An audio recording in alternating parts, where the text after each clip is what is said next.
Yes, you are now listening to the sounds of Sports Reports as ordered. Those sounds are coming to you by way of the world famous, the world renowned, born in Texas, raised in VA, representing everything New Jerusalem. And before you get it twisted, he wants you to know that the whole Philadelphia and New York City street grid is based off of New Jersey. Get with it. His name is Mr. Logical. Absolutely. And he does not bring feelings to a fat fight, and neither should you. Don't do it. And while you fighting, you should have you a liquid death too. And I am your unorthodox statistician, live and direct from the Alamo. Going left so much you thought I was southpaw. E equals 25 squared. That's me. Let's get it. Like, review, subscribe, share, rate, do all the free things. Do all the good things. Yes, sir. You know what I'm saying? What up, Mike? You know what I'm saying? One Mike podcast in the building. You know what I'm saying? So look, we're going to talk about some NBA playoffs. You know, shout out to the Memphis Grizzlies. You know what I'm saying? Who knew that losing by 19 could be an improvement? You know what I'm saying? And then we're going to talk some NFL draft because, you know, we got that in a couple of days. So let's get to it. So Mr. Logical, taking it from the top. This is the biggest 50 I've seen since Curtis Jackson. You know, I was trying to figure this out the other day because we've been talking about Memphis all year. They are not a good team. You know, they are not constructed well. They don't have a lot of good players. You know, they don't have a lot of continuity. They don't have continuity. They fired their coach 9 games before the season ended. You know, you had Ja Morant, Scottie Pippen Jr., Desmond Bane, and Triple J. They went 12 for 51 on Sunday, and Ja hit 6 of that 12. So, like, the thing about it is that Memphis could have just bowed out the way and let Dallas suffer a little bit more and not make us suffer, because at least watching Dallas suffer is funny. I mean, honestly, I think they're going to suffer enough. So they're going to suffer without playing. I think they're going to suffer more without playing because, you know, the guy they traded away who doesn't lead the championship is still currently playing. Yeah, like, honestly, it's kind of, it's what you should expect from a 1 versus an 8. Mm-hmm. I think the NBA and NCAA tournaments and some NFL playoff runs recently have kind of given people this allure that, you know, Cinderella's going to make it to the ball and get the prince and get the palace. Nah, that's the cartoon from 1955. In reality, if you're 8 seed, you fired your coach, your best players in turmoil, we're wondering if you're going to trade them in the offseason, the likelihood for you to live your professional life October to April. What up? What's going on, Ray John? From October to April in such turmoil, up and down, ebbs and flows of emotion and availability. And then all of a sudden in April, you're going to turn it on and, you know, make a deep playoff run. It's not realistic because there's going to be moments where you're going to take the haymakers and you need cohesion. You need to stick together to bounce back. I can foresee a situation. Memphis gets back home against OKC and they come out hot. First quarter, they're up 24-12. And I can see OKC storming right back and going into halftime up 60-42 because we talked about the post-game interviews where everyone's there. They always shoot each other on. They've been doing it for 2 years. The coach is locked in. The players are locked in. The veterans are locked into roles, and they play it well. Memphis might look like a completely different team after the next 2 games. Well, you know, that's the funny part. Personnel, coaching, GMs, front office, like all that. Like they could look a completely different team. Well, that's the funny part because after game 1, you know, Ja was doing his post game and he said, we won't play this bad again. And yeah, you didn't lose by 50 tonight, but you came right into the first quarter and started 5 of 23. You know, with about 3 minutes left in the first quarter tonight, you only had 12 points as a team. So, like, yeah, like, look, OKC, I've said it. I've been on record. I picked them to win the title back in the summer, the day that they signed Isaiah Hartenstein. I said that they're going to win the title. But beyond all of that, No excuses. Like, forget this young stuff. You know, you won your first playoff game by 51 points. No, you, my friends, are on the clock. And, you know, Mr. Logical, the most crazy thing about this whole story to me is that wasn't even the biggest playoff win in NBA history. That was the crazy part. The second craziest part of it was not only was it not the biggest, it was the fifth biggest. So there was 4 other teams that were out here getting beat on worse than the Grizzlies. I mean, like, at a certain point, the energy you put into winning the game, another team just comes out just beating you. You're like, you know what? This ain't our day. It's their day. We talk about the role players because I think about that all the time. Like when teams win games, like when we have these regular season games and one team scores 145 points. It's like, how does a team get 145 points? It's because the role player who normally doesn't get to take 3 to 4 threes takes them when they're up 14 and on a run, and they're up 18 and they're up 20. So it's like they don't pass up that shot, but in those close games, they're going to pass that shot up. They're going to defer to like the, you know, the star of the offense, or whatever the coach wants to happen. But if the ocean is right at the side of the boat and they just throwing balls in it, right, they're going to keep doing it. And that's how these games get out of hand. So real quick, you know, the biggest wins are 58.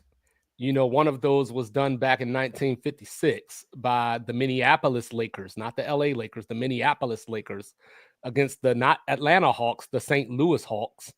And then also tied for that, Mr. Logical might be surprised by this one. You got to go back to 2009, where Carmelo Anthony and the Denver Nuggets beat Chris Paul and the Hornets by 58 points. So, you win that series? Yeah, they won that series. Yeah. You know, but yeah, so you know, look, you know, at the end of the day, we've been talking about this, you know, for a couple of weeks now, so I don't want to beat the horse. Memphis is an organization without direction, you know, and that comes from the front office down to the team. So you might be right about that, Residente. You might be right about that. You know, so I don't know, right? Because Ja Morant, I have this list of players that I struggle with as far as ranking them, determining how good they are.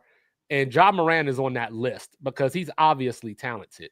He obviously is a go-getter. He obviously can make timely shots. He's not a shooter, but he'll make big shots. I guess it just happens to everybody is all I can say to some degree. Like, you all get blown out at some point. Well, we talk about football being a collective, like, you know, a guy's out of position, it could be a 70-yard touchdown. You know, we saw with Saquon when he broke those runs against the Rams. It's like one guy was out of position. Everybody else just got blocked properly. One guy was out of position, and it's a touchdown. In the NBA, there could be a guy out there that just does not contribute. He can't get you what you need in those moments. And sometimes that's your star. Your star might need you to get you something different. Like we talk about LaMelo Ball. LaMelo Ball is a 6'8" point guard that can score at will. He can shoot from everywhere. Doesn't play winning basketball. It doesn't translate to winning. And you might look at like, oh, if he was on this team, he's doing better. Like, no, if he's on that team, he would have to do something different. I think Ja's in that position where it's the same thing I think Minnesota and Ant are going to go through. They had some success. They made some moves. That move didn't work. They made another move. That move may not work. And you are kind of chipping away at what you were building when they were number 2 in the West. Well, Memphis got a decision now because we've been talking about it. Jaren Jackson Jr. is, I don't want to say expected, but he's eligible to sign a $345 million contract. And, you know, and I'm going to just say like this, and I don't mean no disrespect to Jaren Jackson when I say this, even though it is very disrespectful. He a fucking bird brain. Like, I've never seen such a great defensive player pick up the silliest, dumbest fouls. Like, he's out here picking up fouls against Alex Caruso. Don't give him $345 million. I don't know, like, what quantifies him to get $345? Just because he's due? Because I think you have to be like a max player. I'm thinking like 26 points, 15 rebounds kind of guy. Like, not just the best big on my team. I think you have to have like, because I'm not familiar with his game, with his numbers, but it just doesn't seem like he has like Jason Tatum, Jaylen Brown kind of numbers over the last few years of his career. So that would be okay. So that would only be if he won Defensive Player of the Year this year, is how he would get that contract. Okay, what are his numbers otherwise? Like, is he 18, 12, and 2.5 blocks? Because if you're nowhere near that, then there's no way I'm cutting off a check for damn near a half a billy. Yeah, so like for this season, he is, saying, let me pull this up real quick. So for this season, he's sitting at 22, 6 rebounds, 2 assists, 49%. 6 rebounds, 40, and he's 6'11". Yeah, 6'10", yeah. 49% from the field, 38% from 3, 78 from the free throw line. For his career, he's 18.5, 5.5, 1.5, 46.6 from the floor, 35.1 from 3, which begs the next question is, one, how are you 6'10" and only grabbing 5.5 rebounds for 2? How are you only grabbing 5.5 and only shooting 46% from the floor? Because you're shooting too many threes. No disrespect, but that's Bill Russell territory. Yeah, that's not a $345 million anyway, guy. On Sports Reports is Ordered, we like to talk about winners, so let's do that. There is a series out there that we deserve, and the series is so good that I want it to be best of 9. Sign me up for best of 9 Clippers and Nuggets. Kawhi. You're gonna say best of 9 Detroit, New York. Kawhi Leonard done put them WD. That's a shock. He done put that WD-40 on them knees, bro. He done put them WD-40s on them knees. Kawhi ready to go. 39 last night, 15 of 19 from the floor. And look, the Clippers had a 15-point lead in game 1. So this really should be 2-0. And it's weird because the Clippers played better in game 1, but lost. The Nuggets probably played better overall as a team last night, but lost. But going back to overtime, and all, like, every minute that you played in this series, the differential is -1 Clippers. Sign me up for best of 9. That's all I'm saying. But look, I really thought you were going to Detroit, New York on that one, but Michael Porter Jr. got called out. Michael Porter Jr. got called out, which is kind of ballsy for the interim coach, talking about like, hey, if you ain't going to play defense, you ain't going to be on the floor. Like, I don't have a problem with him saying it. But you the interim, bro. Like, saying you must know something that we don't know. Out there. All he knows is like, listen, this is my shot. And hey, remember what I said the other day, right? They can't fire me in the middle of this series. I'm doing whatever I want. Remember what I said the other day, right? You can tell when the coach about to be out of there because he start talking all freely and stuff. So he benched Michael Porter in the 4th quarter of game 1. What did Michael Porter do last night? Came back with 15 and 15. So maybe that's what you need. That's Sometimes effort. You need a little fire up your ass. And that's what it is. That's why we just talked about Triple J. It's like 5.5 rebounds, dog. You got to put more effort than that. Because rebounds, effort. It's about, do I want to run down here with potentially 3 or 4 more people, even a couple people on my own team, maybe some other defenders, elbows potentially flying around. Do I want to scrap? Do I want to be a part of this scrum to try to get this ball for my team? And that's all it is. Like, you can probably, like we talked about Dennis Rodman. Dennis Rodman made a living. He's a legend off of his ability to rebound. People cheered when he shot a single 3 in the season. Like, he lived off of defensive effort and rebounding. Yeah, and he was, eccentric and everything else, but that's just an effort play. And if the 3's not falling, get the rebound, get the offensive rebound, get an easy putback. Maybe you get a foul on the easy putback. Now you get the free throw line, watching the ball go through. Hey, did you see? I don't know, like we were talking about it just now. Like, sometimes NBA coaches are like, you're baffled by how they deploy their players. It's like, sometimes I'm baffled how the players deploy themselves. Like somebody like Kawhi Leonard, right? How does he go 15 for 19 without you just straight up, putting the play the 46 defense, you know what I'm saying? Blitz that man. You know what I'm saying? You got to get that, you got to get him the ball out of his hand. 15 of 19. And then the rest of the Clippers as a team, he had 39 points. The rest of the Clippers as a team shot 39%. So I don't know how Denver lost that game outside of the thing that we always talk about, right? Jokic played the whole second half.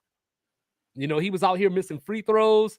He was out here making errant passes at the end of the game, but shout out to Jamal Murray. I didn't know that he had that Undertaker choke slam in him. Like he lifted Norman Powell up off the ground. I was like, hold on now. Kentucky strength, holla. Jamal Murray sick of all these light skin jokes. He's like, listen, I hear what y'all say to me in these arguments. But yeah, that's the long and the short of it, man. A lot of it is just a matter of just effort. Mm-hmm. I'm liking some of these first round matches. I think the West is obviously going to be more competitive. Mm-hmm. I like the Detroit Knicks matchup so far. We're going to talk about that in a minute. Knicks fans going 8 police hold up, don't do it yet. We ain't there yet. Yeah. But yeah, so we'll get there. Jokic, the problem with Denver is that it's a lot like a lot of teams where you have an ultra dynamic player, the replacement player can't give you 30% of what Jokic gives you. Like Jokic giving you 29, 12, and 12. That's malpractice too. You bringing DeAndre Jordan in? It's like the guy backing him up is not getting you 10, 4, and 4. And that's sometimes that looks like the problem. But if you can get Michael Porter Jr. to be like, you know what? We'll put you out there when Jokic is out there. I need you to do this. Hustle, rebound, will get you open threes.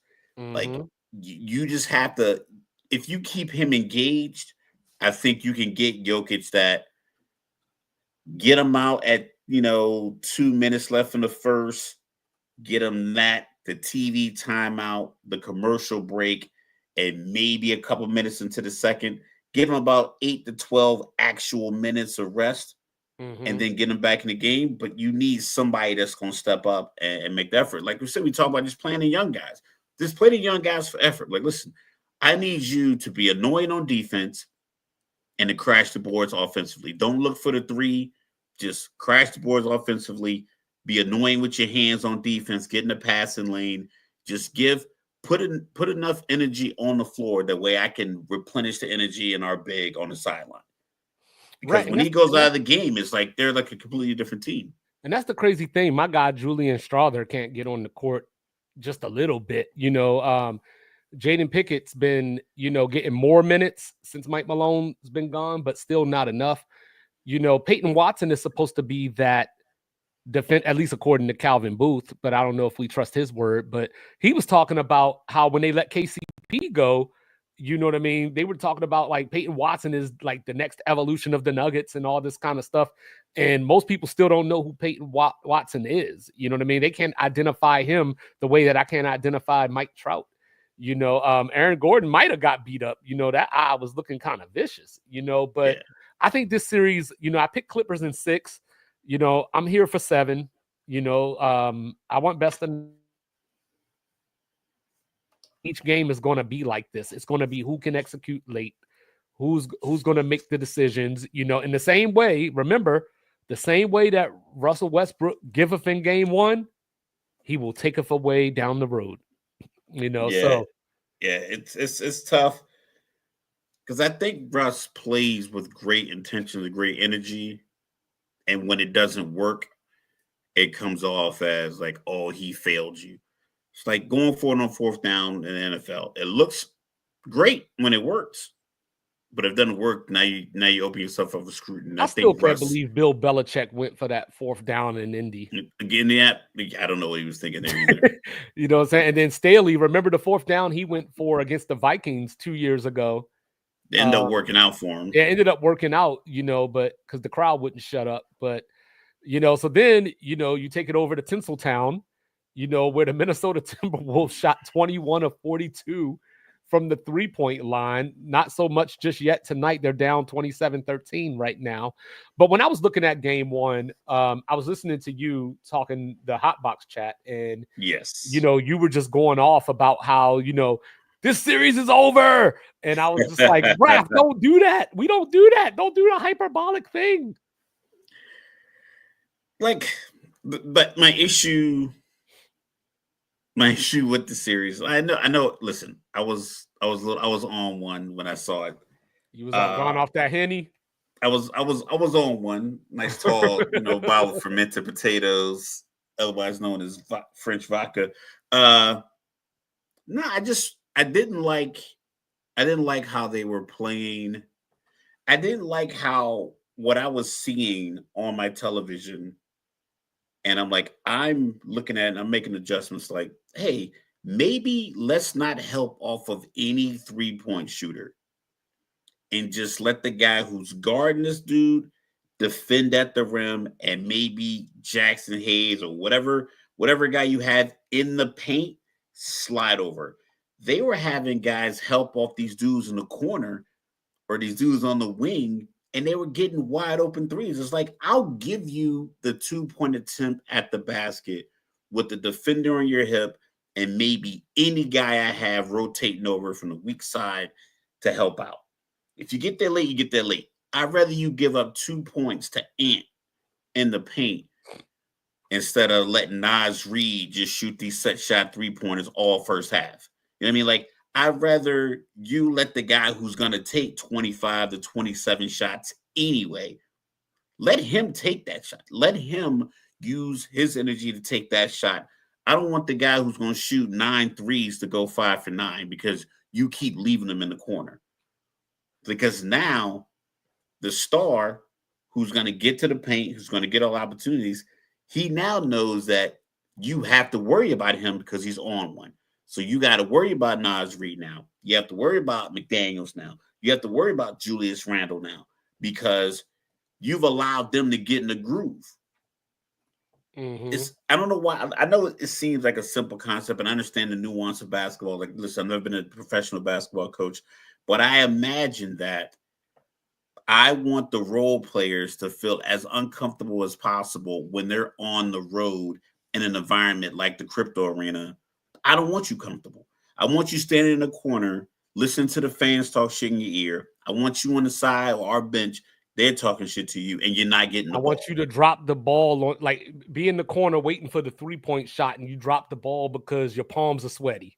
Because you've been there so long and you didn't get any open looks. I don't want you shooting like Naz Reid went 4 for 5 from 3, and every single one was considered wide open. Yeah, what was that stat you gave me? It was 37 of the 42 threes. shots were considered open or wide open by NBA standards. Yeah, and that's nuts to think about. You know what I mean? But that's the thing about it was what concerned me about it was it wasn't even just that. Like Minnesota was still able to operate like inside. So it wasn't just they were restricted to the 3-point line and they just took advantage of it. I know that LeBron's had this thing throughout his career where game one is kind of the feel out game. Let me see your tactics and what you're going to do. And then game two, bong, bong. You know what I mean? Because, we're looking at it right now, 31-15 Lakers. Maybe there's something to that that's continuing in this series. But Anthony Edwards, we didn't get the Anthony Edwards game, because that's what I was thinking. If the Wolves win game one, it's going to be because he came out there and had the Herculean effort. But he had a Jason Tatum kind of night, 8 for 22. I'll get back to that. Where he almost had a triple double though. So I don't know. We're gonna see. We'll see what JJ Redick is made of. I guess Luka had 37 points. He had one assist in that game the other night. So I don't know. Like I don't know if that's something to keep an eye on. I don't know if that goes back to what you were talking about earlier with Memphis. Like there's just a certain lack of continuity there. And the Lakers, the problem I think they have is they don't have a guy that's a role player that specializes in anything. Like some teams, like for instance, Michael Porter Jr., his specialty on the court is that one dribble 3-point shot or getting it in the corner. Like, he doesn't pass the ball a lot. He's your big 3-point stretch the floor guy. Like that's what he does as a role player.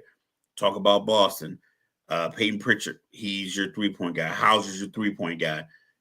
Dude Cornette crashes the board. Like that's what they do. Is like there's guys that come out on the floor and do what they do as role players. I think the Lakers role players have starter like expectations, but none of them really specialize in anything. Like Rui is a good defender, but he's not out there strictly for defense.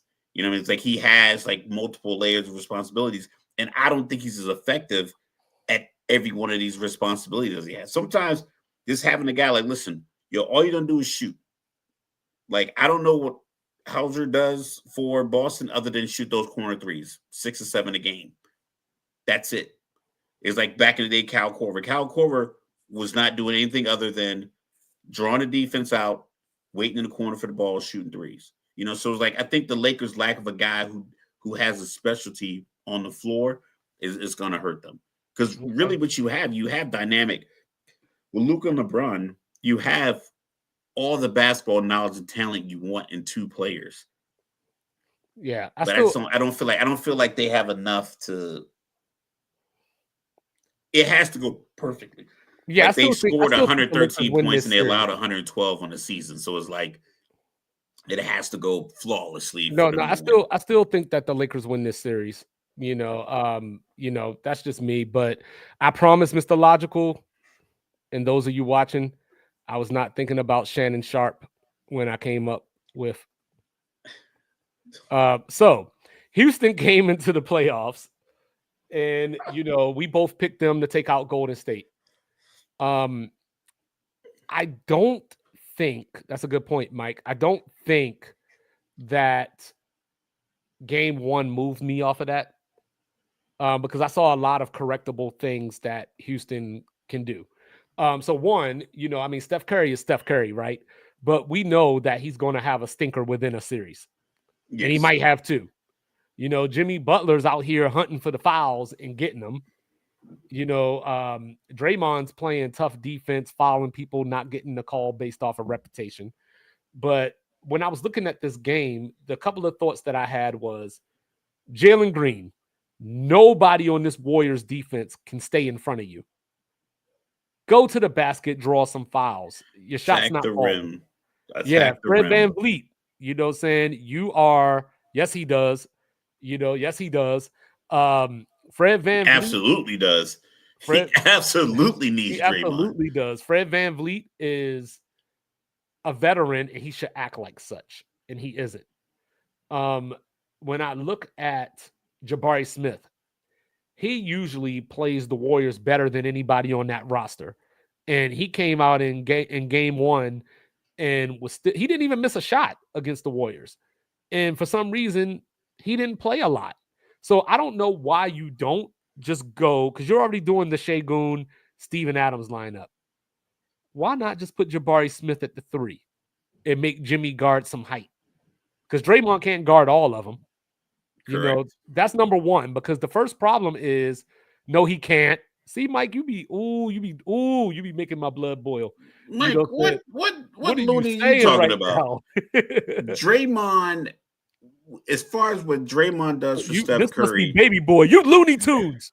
That the dribble handoff, the reset, the screen, the dribble handoff again, resetting it back up. Draymond does that better than anyone because he knows when what Steph is going to wiggle out and pop to the corner, or if he's going to take that dribble handoff. Like the chemistry there can't be matched with another player in the league. The only person that's better at illegal screens than Draymond Green is Kevin Garnett. That's the only person in NBA history. Because he'll have a ball and he'll like wiggle and he'll do all this other stuff because he knows Steph is coming up. Yeah. Looney can't do that. So I think the Rockets defense is good enough to keep Steph at bay. Obviously he's going to have shots that he hits and you just got to move on. The old thing where DB has to have a short memory. You just got to move on. Yeah. Amen Thompson, I think, needs to look for more offense because I bring this up all the time, and I don't know why I have to bring it up all the time, and these coaches just don't pay attention. But back in 2016, the 3-1 comeback, they were talking to LeBron and J.R. Smith, and they said, what's the plan? And it's like, whoever Steph Garden, go eat. Like, same thing, same rules apply. Van Vliet, if Steph is on you, cross his little skinny ass up. You know what I'm saying? Put him in the pick and roll action all day. You know what I'm saying? Like, everybody gives up points, Mike. You know what I'm saying? Sometimes you can give up 26 points, but sometimes, it's the shooting percentages and all that stuff too. But so when you're looking at it and you're dissecting this series. Yeah, Looney can't do what Draymond does, though. He can't. He's a good basketball player, but he can't impact the Golden State Warriors the way that Draymond does. Yeah, he's not initiating the offense the way that Draymond can, and leading fast breaks and that type of thing. But when I look at it, right, the Rockets,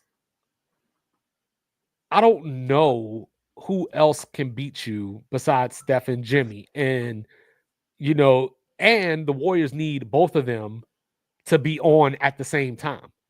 So like, you might be forcing yourself in saying like, hey, we got to stop Steph. You might need to stop Jimmy. And these referees are awful, because we're going to talk about this now. In case you didn't know, it is not the Joker, but Gotham is under attack. The Pistons have been the better team in the first 2 games of this series. They're just young, and in game 1, they folded. I don't know what happened in game 1. I 21-0 run. They were up 8. It was looking good. They were up 12. Everything, but like it was 98-90, and they were just sitting there. I'm like, okay, cool. All right, they got it. I think they had just gotten a bucket, and then they just let Josh Hart get. I think he got like 8 points at the rim in that run. It's like he just was running to the basket. Cat was out there looking like prime Magic Johnson with his little no-look passes and stuff. It's like it was very strange. Man. Going back to Villanova, I was the only Josh Hart stan in the world. I love that guy, man. And great glue guy. He's a great guy to have on your team. I think everyone team needs. But it's that same thing that we always talk about, right? Because game 1, Adebayo played 43 minutes. Jalen Brunson played 42 last night. But if y'all been watching Sports Reports as Ordered or just talking to me in real life, y'all already know where I'm about to go with this. Meow, meow. Where the hell are you, kitty? Where are you? He didn't score in the second half last night. He didn't take a shot the last 18 minutes of the game last night. You know who was guarding him, Mr. Logical? Beasley. He had fucking Tobias Harris on him. Tobias is a big dude, man. And he's a big body. And he didn't. Karl Anthony Towns is what? 6'11", maybe 7'1"ish. They list him they call him a 7-footer. So I mean, Tobias Harris. I mean, give me 6'8", 6'9". So does Cat have some of that Kevin Durant in him, where he's just kind of acquiescing to Jalen Brunson, like, hey, this is your team, or hey, you're the leader, you're the one that takes the big shots, so I'm going to fall back and get in where I can? No, because you're the one that's been in MVP vote conversations this year, not him. That's on Tibbs too, like your head coach. You got this guy out here that you went and got. I don't think he looks at the team when they're playing offense. Well, it's like I think he stares at the defensive end, and whatever happens offensively. Well, it's funny, right? You say that. It's funny because I used to watch, when I was watching Oklahoma State, Mike Gundy, the offense would go score, defense come out on the field, and he would just go back over and talk to the offense the whole time that the defense was on the field. So I think, and this is the thing. I'm glad you brought up Deuce McBride, Mike, because this was the other thing that I was going to bring up. So last night, right, going off of this game, right, Cat didn't take a shot the last 18 minutes. He didn't score in the second half. That's I don't know whose job it is to notice that. I don't know if it's his. I don't know if it's Jalen. It shouldn't. You should notice that. You shouldn't be talking about that on a Tuesday night. But check it out though. On this game, right? On this game, Jalen Brunson took 16 more shots than Cat. OG took 1 less shot than Cat. Bridges took 7 more shots than Cat. And Deuce McBride came off the bench and only had 3 less shots than Cat. What are we doing? I don't know why NBA teams just don't like I said, in that 21-0 run, Josh Hart probably had 4 layups at the rim, maybe a couple of floaters, but I know he had a bunch of shots where he caught the ball inside the restricted area, laid the ball off the glass. So Detroit, they tried to shoot threes to stop the bleeding. It's like, just set up the pick and roll with Jalen Brunson, who's 6 feet, on Cade Cunningham, who's 6'8". Like, just slow down. Get Jalen your Brunson might be on that Kyler Murray shit. Yeah, you get your big point guard, the ball in his hand, and maybe pick and pop, pick and roll, whatever the case. Just slow it down.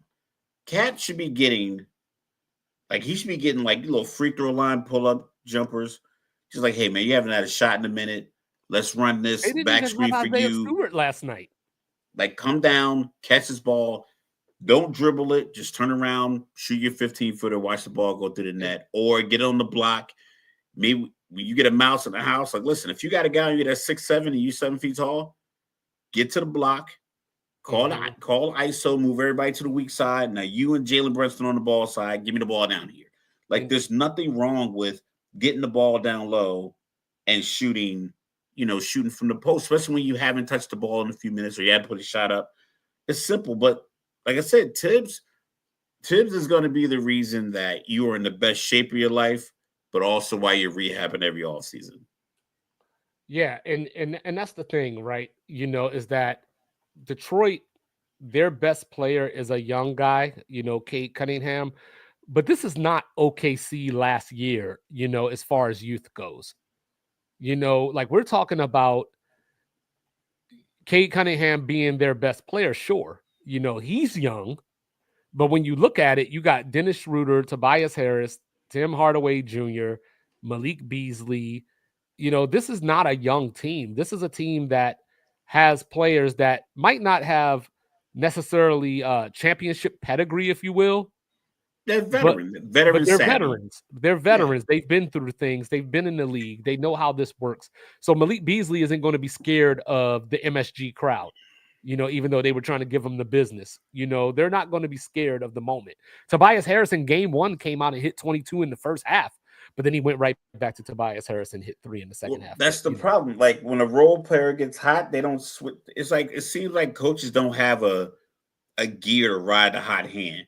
They just go back to the game. I was going to bring that up too, Mike. Look at you reading my mind. Campaign had 11 points in the fourth quarter of game 1 during that run. That 21-0 run. I think he had 11 points there. Yeah. And he got 4 minutes in game 2. Yeah. So, Mr. Logical, if you know one thing about me, again. Who? Luka's bleeding. If there's one thing that you know about me, is that I love consistency. Let's hear it. Jason Tatum, coming off his 36% shooting in the NBA Finals, comes right into the playoffs and goes 8 for 22, which, guess what? Equals 36%. Consistency is key. Consistency is key. I love it. Derek White with 30 points, most improved player. Sixth man of the year. Sixth man of the year. Peyton Pritchard with 19. Jaylen Brown still nursing the knee. 6 of 14, 16 points. Look, Orlando. I'm sorry.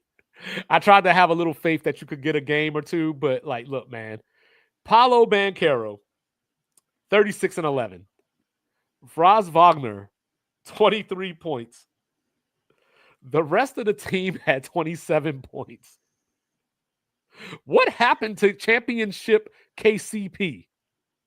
I guess you need a LeBron or a Jokic. You need an upper echelon player to help you rise to those moments. Yeah. Those we talked about it, in the Minnesota Lakers series, that the role players, you don't want the role players on the opposing team, the underdog team, to get comfortable. And Boston has a way of doing that. Boston puts so much pressure on you on your defensive end of the floor that you can't even focus on your own offense, because you could literally turn your head the wrong way and your guy's shooting an open three. Because everybody's guy at your garden against Boston is allowed. He has a green light. Derek White, Pritchard, Hauser, obviously Tatum, Brown, Derek White, Al Horford, Porzingis. The whole team. There's 10 dudes who literally have green lights all game long. Right. So you can't relax on the defensive end. And if you're not getting the ball on your offensive end, how are you engaged in the game? Especially when if you're giving up open threes, because I'm pretty sure coaches, listen, if you're there, the guy hits a tough shot, it's a tough shot. He understands that. But say you just out of position. You just look the wrong way. Porzingis slips and he shoots a 27-foot three. It's like, dog, what am I going to do with that? He's 7'3", shooting from 27 feet. There's nothing I can do about that. So now you're getting yelled at in the huddle about rotations and how important it is, but you're not getting the ball in the offensive end. Yeah. So it can frustrate you. But if you knock down 3 or 4 threes, and now it's like, yo, you gotta guard Derek White at 27 feet, you're happy about it. Because like, yo, I'm knocking on these threes, I'm feeling it, I'm loose, I had a good shoot around, had a good practice, good nap. All the shit you say to yourself when you're having a good game. But if you don't get to that, then that's how you end up scoring 27 points as a collective when your top 2 players, scored 53. And see, once again, me and Mike on the same page, because I was just about to bring up, is this a trend that we're starting to see? Jaylen Brown's got the knee issue going on. I don't think you get a knee better by playing on it. And then, Jason Tatum had the ankle injury a couple of weeks ago where he missed a few games, but then he got hurt again, to the point where his coach told him, get his ass up. He don't need no trainer, just get up, what I'm saying? And I was sitting up there like, hell yeah, like he got to hit and miss a couple of more shots to keep that 36% average going. So yeah, Orlando could get one, but I'm not even sure if Tatum doesn't play that Orlando can score enough to get the one. Because I mean, Derek White scored the 30 last night. So if Tatum doesn't play, Drew Holiday could score 24 tomorrow. Horford. I fucking forgot about Drew Holiday. I know. I was waiting. Oh my God. Like Porzingis could hit 7 threes. Al Horford could hit 4 threes. Besides the defense that he's going to play, Pritchard already had 19. So I just look at it from Orlando just doesn't have the firepower right now. So I don't know if like this offseason they have to address their offensive, because Cole Anthony had a pretty good season, but he can't play against Boston. Like you just can't play him against Boston. Well, you can't. You can't try to mold your team to beat Boston. You have to mold. No, not at all. Does it fit my philosophy? And that's why I've been saying they need to get up in these Trae Young talks. You need to get a score. But once again, I fear that teams are going to make rash decisions and they're going to move players earlier. They're going to spend too much money on players. Knowing Orlando, they'll go after old man Dame after Giannis leaves. That's just how they do things. I can see a conversation where we hear that's a weird looking situation here. Orlando's looking into availability of Bradley Beal. Oh, Jesus Christ. Moving on. No, like I can see it, because if you think about it, it's going to be a low price. And you're going to try to buy cheap, and it might not work out. I mean, to be fair, they don't have Paige Becker's boyfriend on the court either. So, to be fair. Yeah. So, speaking of the name that I just brought up. I thought that was Haley Van List's boyfriend. Yeah, it's Haley. Is it Haley? I thought it was Paige Becker. Okay, my bad. I think Paige plays for the other team. My bad. He playing in the snow either way. You know what I'm saying? But he's half snow. Return of the Dame. Just like your kids. Dame Lillard came back, and he pulled off one of the rare feats that you only usually see from head coaches. he didn't score a point because he didn't play in game 1, but he got a technical. So he decided to come back tonight and then damn near tried to fight Halliburton in the fourth quarter with about a minute and a half left. Like, I don't know. We were talking about this. I don't know what Halliburton has done. Like, he just got voted most overrated player in the league. I like, think dudes seem to not like him. He's probably corny. I mean, for lack of a better word, it's probably like people probably like see him and they perceive him as like you ain't shit without your homeboys. Yeah, like the little brother that ends up at the party. You know what I mean? Or like the cousin. We talked when he posted his picture of his gold medal. So I got an A on a group project. It's like that's man. That's just Reese, man. That's just like, and it's like, oh, and he's like, the tough guy now, and he's talking shit. And I get he's enjoying his life. He's probably having a good time. Yeah, 21 and 12 tonight. Yeah, but I think that's probably more like because I think NBA players look at you as an individual, like, yo, you really not like that, and they get upset when you are beating them, and you're not like that, quote unquote. And I think they probably view him as like, yo, you're not really like that, blah, blah, blah, blah. But it's like every time you look up, he was in the Eastern Conference Finals last year. Like all this Eastern Conference I think basketball. He's going to get back this year too. And he was in the Eastern Conference Finals. So it's like yeah, I think I think that's part of it. Yeah, I think this series is over. Giannis has been doing 2020 NBA Finals Giannis things, and it's just not good enough because, of course, Killer Kuz, right? Came out with the Kuzma gives you nothing when you need it. Because like tonight, we were watching right before he came on. They got the score down to, I think it was 115, 113. Indiana hit a 3, made it 115 or 118, 113. Milwaukee comes back down. Kuzma wide open. No one closed out on him. One dribble, clanked it. And it's like, that's when I need you to hit that shot. You're an NBA player. You're NBA champion. We traded for you to make that shot because Chris Middleton makes that shot. Well, I remember after their rookie years, there was some talk. I ain't going to say it was rampant, but there were some talks where people were saying, "Is Kyle Kuzma better than Jason Tatum?" Why? My! How the mighty have fallen. Yeah, like I'm all about rooting for my Utah boys, but it's like I don't think that was ever the case. I always thought he played like a tall Russell Westbrook, like sometimes kind of reckless. Mm-hmm. Like, and even one possession, they talked about it this game. He hadn't gotten to score a point in a while, and he got a rebound, and he just dribbled it hard down the left side, and he went all the way to the rim and ended up getting fouled. But he was taking a bad shot. It was two defenders there. He was taking a bad shot, and it was like, that's how you get yourself back in the game. Like, no, that's what Kuzma does to get himself back in the game. He just dribbles the ball hard down into the paint and hopes something happens. And this time he got bailed out with a foul call. Hey, to be fair to him, he did get stuck in Washington for a few years. You know what I'm saying? Like maybe some of the bad habits. That mediocre rubbed off on him. And, Lakers up by 22. Luka has 22 with 4:43 left in the first half. LeBron with 13. You said that foul you don't like. I know. Yeah. The pump fake, the lean. He's famous for that. I hate it so much. Trae Young, Jimmy Butler, Jalen Brunson. I'm at the point where I might want them banned from the NBA. I think Luka's up there too. If there's a voting for who does it the most, I think he's in the top 4 or 5, if not higher than that. Hey, but I tell you what, after game 1, I bet you Nico was sitting around talking about, didn't I tell you? He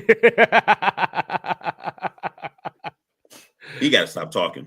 And then finally, the Heat just don't have enough offense to keep up with Cleveland. Good defense can take you a long way, but at some point you got to make shots. And, you need a bucket. You need a Jimmy Buckets kind of player. And one of those guys, right? I was just talking about earlier, my list about I don't know what to do with you. I don't know what to do with Bam Adebayo. Like, he has moments where I feel like, hey, he's about to take a leap and he's about to become an elite player or something along those lines, and then it just I think he's a poor man's Anthony Davis. I think that's probably Kentucky connection there. No, I just think that's kind of like what you're gonna get because him and as you get XBA older, didn't even make it to the Final Four. Yeah, I mean, like I said, you get older, you get stronger, you get smarter. You don't like get quicker. You don't develop a new thing, a new wiggle. So based off how they run their offense in Miami, which is basically defense trying to score, as because it doesn't feel like it's very fluid. Well, It just Tyler feels. Hero is the one. Like he's the one scorer that they have that can get you But I think 30 he's he's a natural scorer, and even you look back at his high school tape, like that's just what he does. I don't think the offense is built around how he plays. Right. So yeah, so I think it's going to be rough to see Miami winning a game in this series, unless Hero does go off for 35 or something along those lines. Because Andrew But Wiggins, Cleveland's gonna have 3 guys off the bench get you 12. yeah, With ease. including DeAndre Hunter, who got some votes for 6th man of the year this year. Going back to his time in Atlanta as well. But that's enough basketball for one day. We got the NFL draft coming up in 2 days. And there's a lot of teams out here that I have no idea what they're going to do. I think this is going to be the rare draft where you see a lot of teams just trading back, like not necessarily anybody trading up, because I think that this draft is deep enough at so many positions. Like I think running back is deep. I think wide receiver is deep. And, and outside of Saquon, running backs have been kind of devalued anyway. I think corner is deep in this draft. I think linebacker's probably deep in this draft. So I think you're going to see a lot of shuffling around, but just keeping it as is, what I'm saying? It sounds like Cam Ward got the official word that he's going to be the number 1 draft pick. So I'm just going to ask you, what are your thoughts on that? Like, do you think Cam Ward is a number 1 pick? Is Tennessee doing the right thing? I'm not sure because I don't know what Tennessee's whole plan is. I don't know if they plan on keeping Will Levis and having be a bridge. I don't know if they plan on making more moves on the trade deadline. I think they need a lot more than a quarterback, but if they feel like he's their guy, I'm like, okay, rock with it. I don't know. I don't know what they saw that made him their guy over Shador. I don't know how they made that determination. I want to know what, because I'm pretty sure the GM's going to say something that kind of alludes to why they picked him over Shador, or he might even be asked directly if the pick is made for Cam Ward. Well, I got an answer for you. Like, I think that Shador is probably better than Cam Ward at a lot of things, but I think that Cam Ward is just one of those dudes that when you're watching a football game, he just jumps off the screen. Like he makes, peanut butter sandwiches out of shit. He covers up a lot of holes in your offense in a way that Shador can't due to athleticism and things like that. But the problem is that is Shador just not athletic, or is he getting the Byron Leftwich treatment, which is like it might be I'm that. just not like, because I remember Byron Leftwich say, he's like, listen, yeah, I might not be as fast as the black quarterbacks, but he's like, I'm still faster than Chad Pennington and the rest of these guys that are going to get drafted. Cousins. Yeah, so it's like, it's just that I'm not the most athletic black quarterback, but he's like, I'm more athletic than like they're good. And I think that's the thing with Shador is like, yeah, everybody doesn't need to run like Jalen Murrow. Like that's not what you need. I don't need everybody to run like Daniel Jones and run 4.5, 4.6. Look, you're a quarterback. I need you to slide. I need you to get down when you miss the blitz pickup. I need you to be able to hit the check down. I need you to throw with accuracy. I need you to be able to perform under pressure. I need you. That's what I need. I think Shador does that. Let me stay here for a second because I like Mike's comment. Let me stay here for a second. So this is what I think about that. I think that NFL coaches today, and the way that the league has been going over the last, say, 5 to 6 years, I think that NFL teams are more willing to make the quarterback comfortable. because there was a time where you get drafted as a quarterback and it was, you're going to run my system. You're going to run, like, this is the playbook. This is what you do. There's no deviation. But I think that a lot of coaches today, because of how the game is changing in a lot of ways, a lot of these guys are fast. So I think coaches are more inclined to simplify the offense, if you will, because Tom Brady talked about this, about how they dumb down the offenses and there's not a lot of depth, in the playbook because you can just RPO it if you need to, and you're not making more than one read a lot of times. So I think Cam Ward benefits. Yeah, but that one read thing, Jeff Saturday said about Peyton Manning, he was like, Peyton Manning went to the first read if it was open every single time, because that's the whole point of having the first read. If it's open, you throw it to the first read. No, that's fine. That's absolutely fine. But I'm just saying, from the standpoint of, I just think Tennessee doesn't want to be in business with the potential media circus that is Shedeur Sanders. Well, see, I don't think it's a talent thing. I don't think it's a talent evaluation, because if you look at the talent evaluation, Shedeur Sanders has gone. He played at multiple levels. Yeah, he got his jersey retired.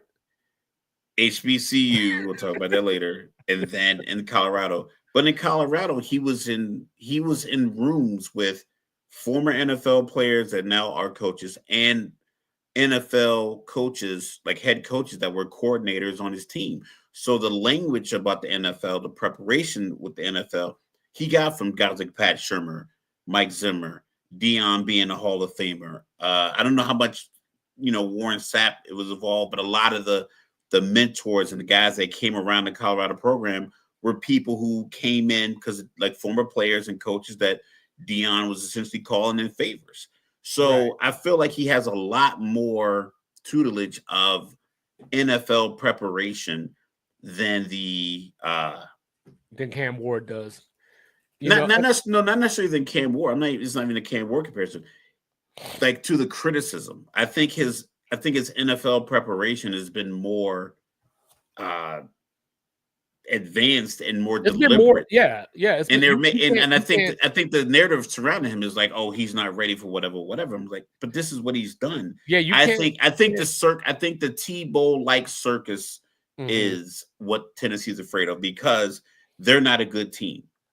And they don't want to have him come out there. I don't know if they have a real plan, because we've seen them over the last few years not have a real plan. It's not going to work. GM, young head coach. Dion's going to get asked every single week, what do you think Tennessee's doing with Shedeur?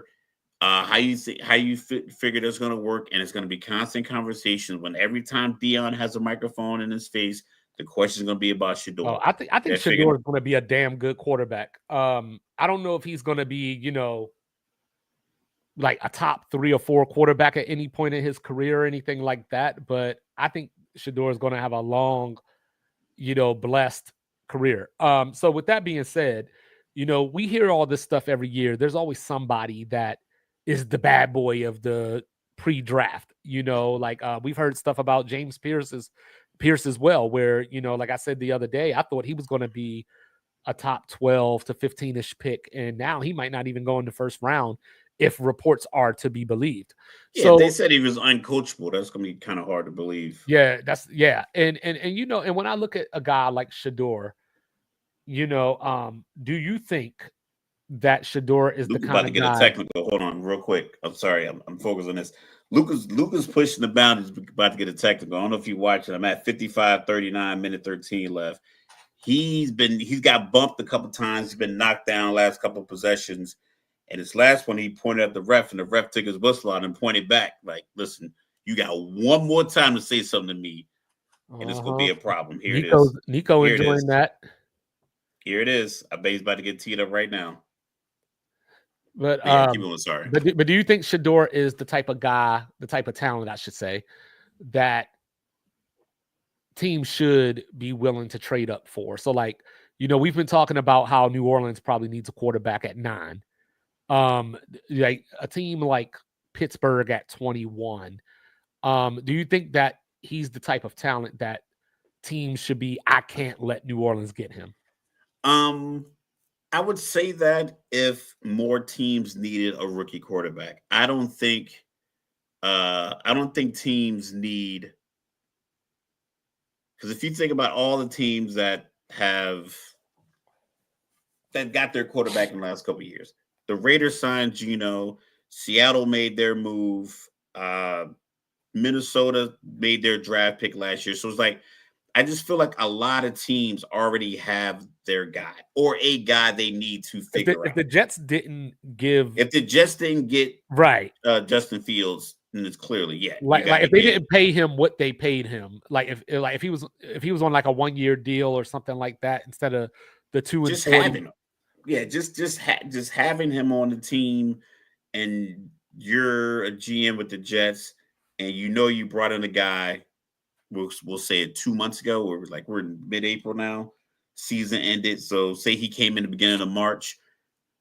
You don't want to Kirk Cousins him, because we saw like sometimes they talked about you can learn a lot from bad decisions, but you can also learn from somebody else's bad decisions. Right. And I think teams seeing what happened with Kirk Cousins and Michael Penix Jr. is like, that's not a smart move. It's just like, even if you think you need a bridge quarterback, because I know that used to be the thinking was like, hey, I got an old head. I'm going to draft this young guy in the first round, let him build. You don't need to do that now because a lot of offenses are being tailored to what college quarterbacks do best. Right. Akin to Tom Brady saying it's kind of being dumbed down. But it's like, listen, it's all about being successful. Whatever you got to do to be successful. So, like, if you used to sell hamburgers, French fries, hot dogs, everything else in your business model, you know what? We only selling hamburgers or French fries. We only selling 2 different types of cheese. If it works, it works. Your menu's dumbed down, but if it works, it works.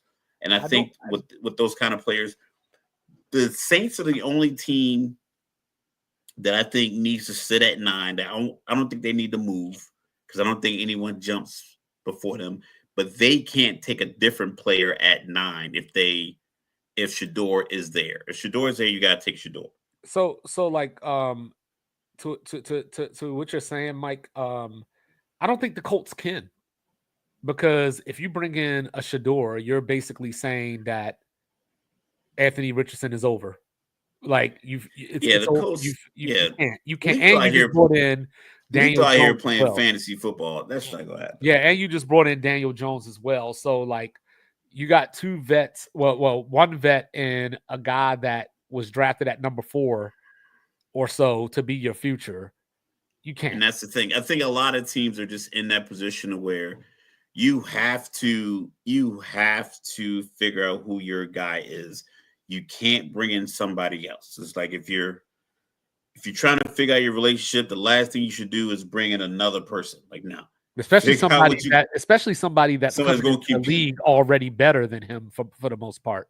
There's someone that's ready to take their job. Right. Maybe they aren't. You don't know if they're good enough to beat out Anthony Richardson, but he's not a.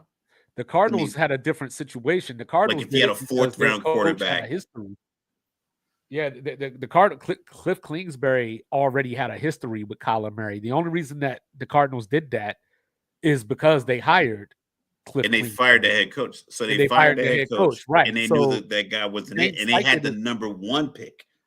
So right, it's like that's a different position. Right, different scenario.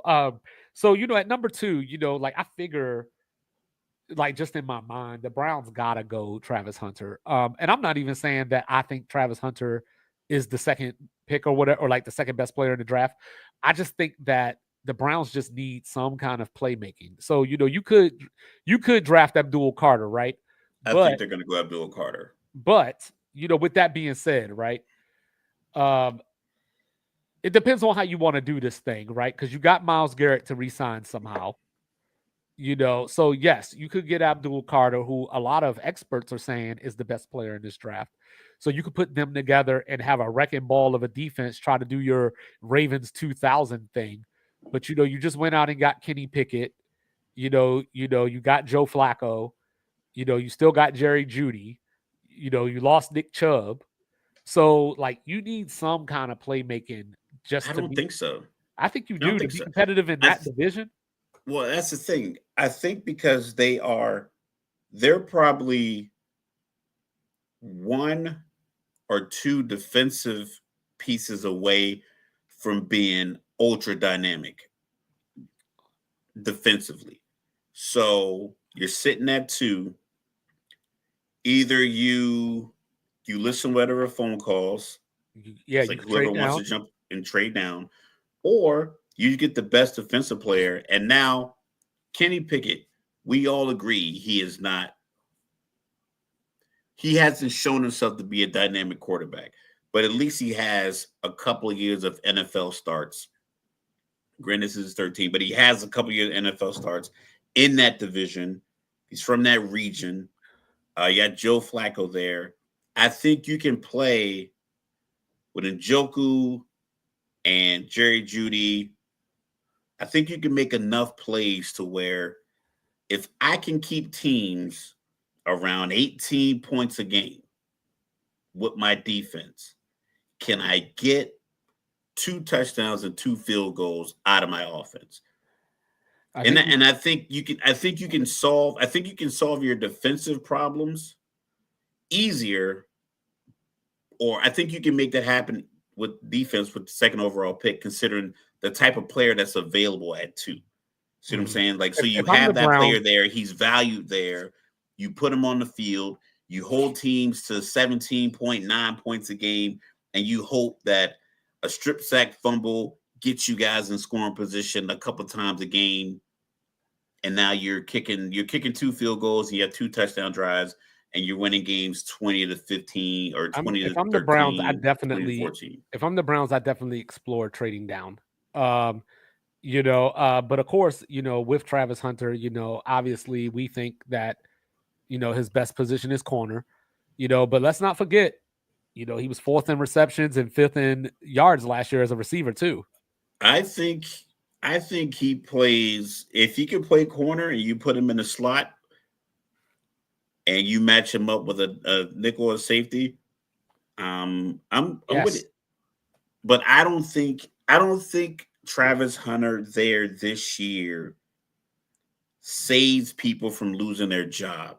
Well, you don't care about that. You know what I'm saying? Like, no. Like, I think that's important. I don't think you care about that, because like if Travis Hunter is if he meets the hype or whatever the case may be, you're talking about a dude that's 12, 13 years in this league. Yeah, but you don't care about next year. I'm talking about realistically. There's next nothing year. that the Browns could do. I get that people project these, like, a lot of these guys probably won't play more than 10 years, because hell, they about to start getting $30-40 million contracts. Guys might play 8 years and be like, I'm good. So there's nothing that the Browns can do that's going to put them at the top of the division this year. So you're going to lose your job anyway. You're going to lose your job. No, I think defensively, if they bolster the defense, I think they can. You think Cincinnati's defense got any better? No, but I think that's what free agency was for. Like, you're not going to draft somebody, and you're not going to draft, say 5 players on defense in this draft, and they're all going to come in day 1 ready to go. I don't think they need 5. I think they need a couple. No, but I'm just making a point. I'm not being literal. I'm just making a point. I just think it's easier for them in the position that they are defensively with Myles Garrett. If they brought in another guy who seemingly people feel and project as is, granted, no one's as scary as Myles Garrett other than Myles Garrett right now. But if you put him next to Myles Garrett, and Myles Garrett, like, yo, this is how I do this. And now you have that kind of 2-headed monster, a younger version of him who's learning directly from him after you paid Myles Garrett. So, like, I think that's rejuvenated. I think you're in a better position to, like I said, I think you're in a position. You go 5-12 and Myles Garrett asks for a trade. I don't think you go 5-12. If we look at the top defenses, if you could pull that up real quick to see like the top scoring defenses last year, and how many of those, like, we'll say top 7 held teams under 20 points a week. I imagine like it was. I imagine Denver was in there probably. Yeah. So you got Philly was number 1 at 18.1. 18 points. Yep. Chargers were at 18.5. Denver's at 19. Minnesota 19.9. Green Bay at 20. Kansas City 20.5. And Pittsburgh at 20.8. Okay. So Cleveland was 25.6. Okay, so now you figure if you can get that down from 25 to 19, you're in the top 3 scoring defenses. I think you're more confident that can happen with the defensive pick at 2 than you are with, because to have a player like Travis Hunter and you're gonna play him both ways, I don't know how effective you are offensively if you're still giving up 25 points a game. You know what I mean? I think that if I'm Cleveland, I trade back and I try to get my hands on a Will Johnson or Jade Brown, and I grab another defender like Derek Harmon or somebody like that. Like obviously, like if you think Abdul Carter is what everybody's saying that he is, you got to make that pick. Because I've seen the Giants linked to him as well. So like if you're the Giants, if he is as good as Michael Parsons was his rookie year, like if I'm guaranteeing you that, like if I'm looking to my crystal ball and I say, hey, this guy who wore 11 at Penn State is just as good as the guy who wore 11 before him. I think you have that. I think you have that because Penn State's a factory. It's a guarantee. It's a name brand. I guarantee it. You know what I mean? Blue Magic. That's what I feel. Like I just feel like on my Denzel shit. Like I think that. Okay. I think that's the move. So would that put the Giants at 3? Travis Hunter. Okay. To put him. You need an exciting player because it's New York. Put him across from elite neighbors. I think vertical. I think you can get to 26 points a game, and you hope you can win some shootouts. You got Jalen Hyatt still in the tuck trying to develop.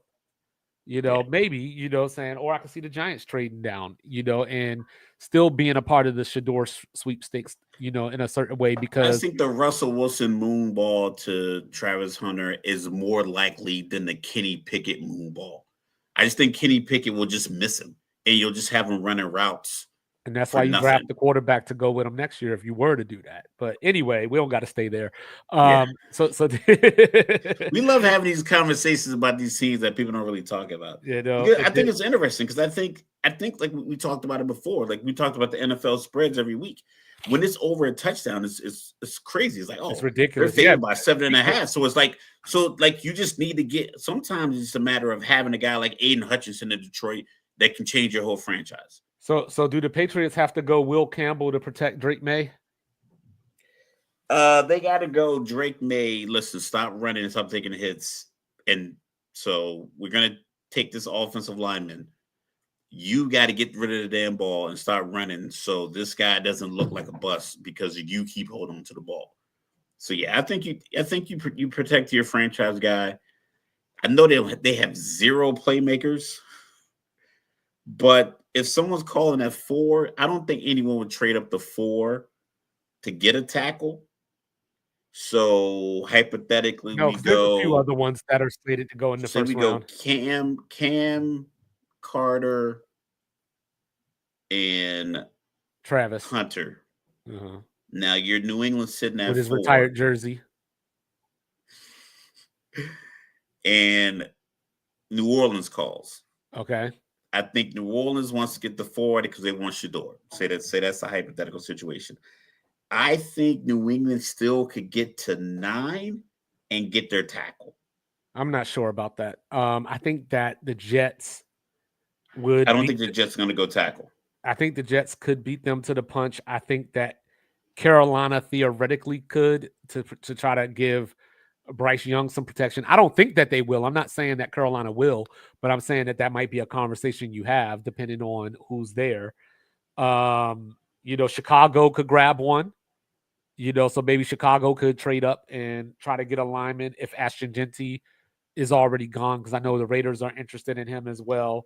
So you're looking. So you're saying if New England trades out of 4, then Jacksonville got to go playmaker, right? Or they're going to go. A lot of mocks that I've seen have Jacksonville looking at Mason Graham out of Michigan. But if I'm Jacksonville, I'm looking at Ashton Genty, and I ain't going to give the Raiders the chance to get him because we've seen this ETN experiment. Sorry, Residente. Yeah. We've seen this ETN experiment. Tank Bigsby, I don't know if he's that type of back.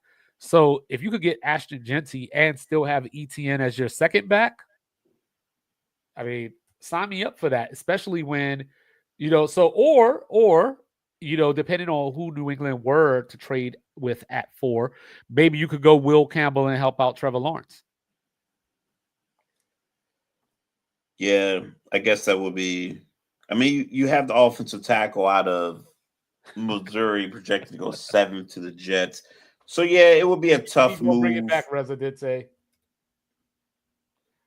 It'd be a tough move. Yeah, because like I think the Raiders and the Bears are the two teams that are on Ashton Genty watch. But like we've been talking about, is someone going to take a running back that high? Regardless of who the running back is. Because if I don't have to pay for a running back, why would I pay for a running back? I'm looking at a mock draft now, how we talked about Pierce and his uncoachability. They got him going to Atlanta at 15. See, that would be awesome for the Falcons. Yeah, it would be if they could get somebody inside. Y'all can find a way to get Jalen Walker, but we'll get back to that. Seattle getting Ted McMillan. So, I think all these people are going to come up with crazy mock ideas. I got the Jets taking a lineman. I got them taking Armand Membu from Missouri. I like that pick for them. So the Panthers are where the draft gets interesting for me. Just for me, because a lot of mocks are looking at Jalen Walker. I'm thinking Michael Williams, but there's a guy that will be sitting here that I thought was going to be gone earlier in this draft process, but his stock has fallen down some. So you got Leggett last year. Why not get you Mike Evans? Go get you Ted McMillan? Yeah, you got to play Mike Evans twice a year anyway. Like, why not have him on your team? I was thinking the same thing. Like I said, I believe that there's a knock about his route running, and he's kind of just big. That's his lethal impression. Niners trade CMC for the 4th aura. That is the Oracle. So I think the Panthers, they're one of those teams that they could go a lot of different directions, because they need a little bit of everything. They seem to have running back figured out. Chuba Hubbard had a career year last year. Yeah, they extended him. Yeah, they still got Jonathan coming off his injuries and all that kind of stuff like that. So, yeah, I'd like to give my undersized quarterback a big target just to help him out. Yeah, I like that. I like Ted McMillan there, but we'll see. But like I said, most mocks have him going Jalen Walker. Then the Saints at 9. That's the team that we've been talking about. So we don't need to stay there very long. Yeah, that's the Shador spot. But depending on what happens with Shador, maybe they could be a Ted McMillan spot because Olave keeps getting concussion after concussion. His life's in danger. Like his quality of life. Yeah, the way we were talking about Tua, last year. People just Olave just was under the radar. I did not realize how many he had. Denzel Ward had a lot too. I saw the compilation of the Olave concussions. I think I was watching a game. No, that one against Carolina last year was awful. Like that one was just. I don't know what game it was. Back on the field after that. That prompted someone to create this compilation. I can't remember which one it was, but I remember I think I was watching the game and he got one, and then later social media, it was they were bad. And they were, I think it was I saw 8 maybe. If I had to guess. I think he's had 5, but the thing is he's only been in the league 3 seasons or something like that. So that's the problem, is not just how awful they are, but the frequency that they happen. But Chicago at 10, this is get up and get Genty if they feel that the Raiders, or as I mentioned, the Jags might be interested there, but the Bears might have to go offensive line too, depending on what happens before them, because you got the young quarterback and he spent most of last year running for his life, crying after the game and everything. Yeah, he needs to stop talking. Him, Nico, stop it, Mike. Kanye. It's a lot of people that just need to stop getting in front of microphones. Oh, please don't say Kanye right now. Yeah, just a lot of the internet for Give it a month. Just give it a month. Like, because all You need he's a doing, cleanse. all he's doing is setting up to where he looks like the victim. It's like you can lose your job if, especially if you'll get the teams off the hook when they get rid of you because you're already, in my opinion, I'm like, I don't know if this guy has survival instincts or if he's ever going to evolve into a backpack guy. So I Where's already his feel moxie? I already feel that now just as a fan. It's like, yo, why do you keep I get that you get emotional. I'd rather you get pissed and throw tantrums and someone says it's a lack of maturity and then just be aggressive and be like, yo, I want to win. This is bullshit. Like, I need you. I'd rather have you mad at the podium.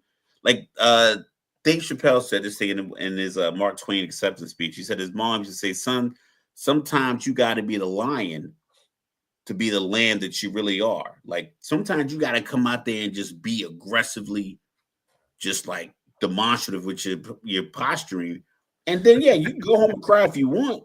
But don't just be out here saying, "Oh, I went home and cried at night." Because, like, when they cut you after the season, they can be like, "Yo, we thought he had more, that we could really get out of I him." don't But know. I it think if seemed like Caleb, in crunch time, he just would crumble. And it's like, "Yep, that seems about right," because he cries all the time. I think that if Caleb Williams had a line coming out, it would be Caleb Blue makeup or fingernail polish. But San Francisco at 11. This is another team that I He's a think. quarterback. Yeah, I know. I'm messing with you. I wonder how much they're gonna pay him.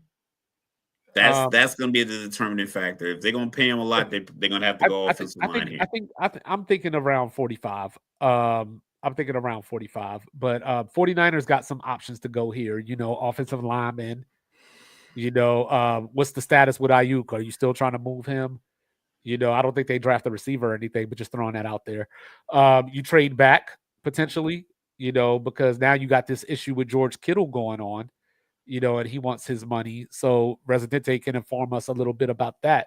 So I was wondering, if you're San Francisco, do you potentially look at the Buffalo method and get you a Colston Loveland or a Tyler Warren, get that second tight end, Go and old school New England style. Yeah, I mean, go old school 49er style, Shanahan style, just run that rock. Or old school Harbaugh. That too, yeah. 3 tight ends and a cloud of dust. Yeah, So I have Kelvin Banks, going there right now in my mock or whatever you want to call it. But I could see them grabbing somebody like a Shamar Stewart as well. They did lose Travarius Ward, so could you look at a Will Johnson or a Jade Barron? So like there's a lot of options. And I'm glad you said that, Residente, because every time I see the name Jawan Jennings, all I think is the last time Tennessee beat Georgia was when Josh Jobs threw a Hail Mary to Jawan Jennings. So I say when in doubt. Yeah, that's what I'm thinking too, Residente. Either Calvin Banks or Shamar Stewart is what I got listed down. And then they you got Dallas like this mock draft has Walter Nolan out of Ole Miss, 6'4", 296 defensive for the lineman. 49ers, but it might be a little high. I think he's a guy that you could trade back and get. We've been talking about him. He was like the prized possession of the Jimbo class. Yeah, and like a lot of teams, we'll talk about that, but sometimes you don't want to play around when you want. So you know what? If this guy works, in our scheme. Because like I said, when you have a bad year and you have to rebuild, I always figure like, listen, I'm a build, and this is why I always get mad with the Atlanta GMs. Is like, what are we doing? Like, because you can't build a good secondary and have a mediocre defensive line. So build in the trenches. If you're going to draft a running back in the top 10, then you need to make sure you get a couple of guards, either through free agency. Somehow you bolster somewhere that's going to be useful for the running back. Having a bunch, like we had the safeties last year at Michael Judon, no pressure in the middle. So like I said, I'm with it. Like you start in the trenches, start inside out, center guard, defensive tackle, inside, and then build out from there because you can never go wrong. If you control the line of scrimmage, you win football games. You're in football games if you control the line of scrimmage. So I know Mike keep messing with me, talking about how Dallas gonna draft Mike Evans. You know what I'm saying? But I think this is where we get. Why do you keep calling him Mike Evans? That's what he is, bro. You know what I'm saying? He's going to go pinpoint that ball and snatch it out the air. And he had quarterbacks shorter than Brock Purdy, in his college career. Jaden DeLora and Noah Fatita, but I think Dallas goes Matthew Golden. You know what I mean? I think he's been, for no pun intended, he's been the golden boy of the wide receivers in this draft. He came out of nowhere, ran that 40. So I don't know. Like I think that if Ted is there, you got to take a look. But I'm thinking that they go Golden because you need somebody on the other. Ted Brandon is Cook's probably going to be the first true wide receiver because Travis Hunter is a combo. Like you're drafting him, expectation is he's playing both positions. You he goes both ways. Pause. Depends on what he's going to play more. But I think wide receiver. I can't see a team doing what Philly did when they took Jalen Reagor over Justin Jefferson. Oh, geez. Sometimes you just kind of you can over-evaluate and overthink and sometimes you might have to just draft size. Tom Brady. Tom Brady. Yeah. So yeah, I think Tet's gonna be the first guy off the board. I don't know if Dallas is gonna be able to get him. I think we talked about the Jets. It wouldn't surprise me if the Jets made that move, just giving Justin Fields a big target just to go downfield. Well, I mean, yeah, you might need a guy Tet size to block for him. That too. I mean, you're gonna need something, and it's New York. And New York, they like stars, they like guys. Like I said, I still didn't like his interview. Where he was like eating it in and out and talking about he didn't watch film. So I think that he didn't do himself any favors.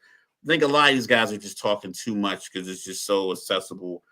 Like right now, if I want to, I could be on another Zoom call in his iPad. I could be on another call in his phone, and I could do this with you. I think sometimes it's too much. But when it comes down to it, NFL coaches, scouts, GMs, you can't teach size. I can teach you hand placement. I can teach you how to get out of breaks. I can teach you all this other stuff. I just feel like all that shit you just said. You know what I'm saying? but Dallas. But like Luther Burton III, I think out of Missouri, I think he's gonna be another guy that I think he's gonna be awesome. I think he's gonna be awesome. I think that I just feel like the 6'4" guy is gonna be the guy that goes first. This could be another spot for Ashton Genty, if he falls. Genty's not making it past Las Vegas. Well, I mean, Dallas could trade up. Dallas is not going to trade up because I know because Jerry would have to prove that would have to mean Jerry has to give up something in the deal. I mean, are you really? And he wants to win every deal. They went out and got Javonte Williams. Who finished his last 6 games with a total of 66 yards. You know what I mean? But we'll see. We'll see. Then you got Miami. In order to move up in the NFL, especially when other GMs know you're calling them because they're not calling you. No one's calling. If I'm sitting at 5 or 6 or 7, I'm not picking up the phone and calling Jerry Jones. That means Jerry Jones has to call me, so he has to discuss amongst his people and be like, "Oh, let me call these other guys and ask for a favor." He's not going to do it. He's simply not going to do it because you can't win that deal. He can't win that deal with Jacksonville or the Raiders trying to go from, at this point, what is it, 12? 12 to 6. He can't win the deal.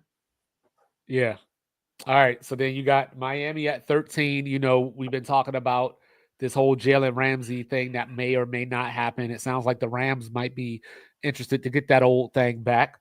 But if not, if so, that's where you probably look at your Will Johnsons, your Jade Barons, people like that. I keep wanting to say Brown, just sounds more natural. But anyway, Jade won the Thorpe Award, of course, the award that people thought Travis should have got instead of the Ben Narek, but that's a whole nother conversation. I ain't going to talk bad about a dude that got his jersey retired. Or could Miami look at a tight end? Could Miami look at someone, because there's rumors about Jonnu Smith as well. They got to replace him. So, you could look at a Tyler Warren there. Just the only reason I pick him over Colston, because I think Colston will be the better NFL tight end. But just with the versatility, that Tyler Warren has paired with what Miami does with the speed on offense, I think he might be a better fit for Miami specifically, though I think Colston Loveland might be better. Tyrion Armstead just retired. So I'm thinking you might want to go offensive line, considering that your quarterback has concussion issues, or you have concerns by the size and his ability to take hits, and you paid him a lot of money. So I'm thinking Miami goes offensive line.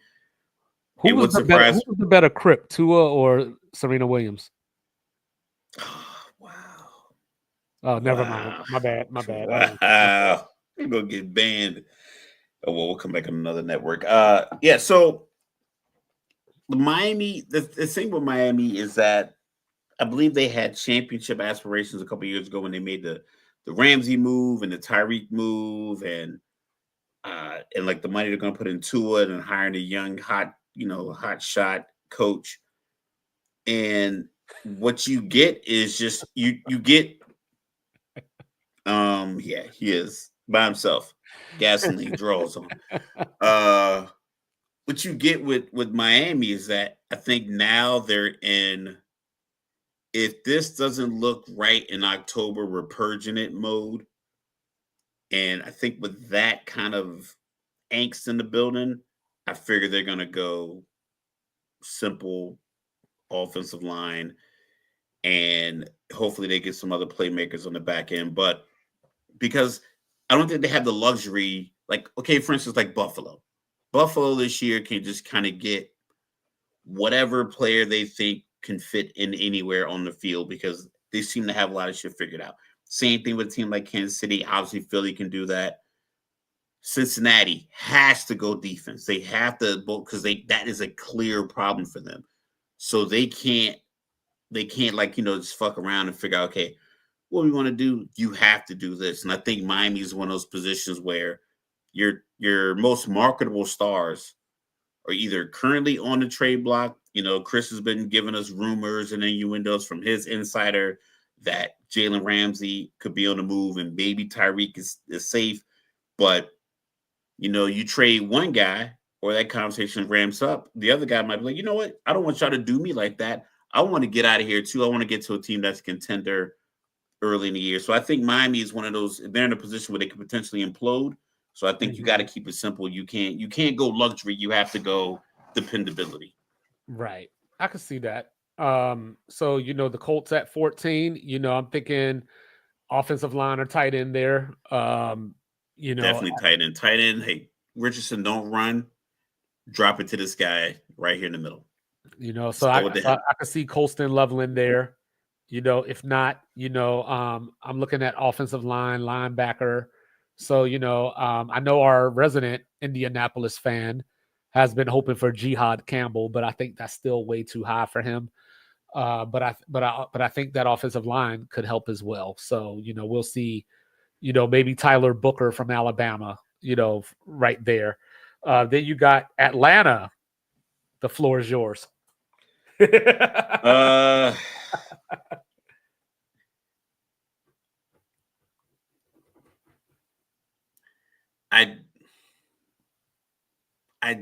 I wouldn't mind just getting the best defensive tackle available.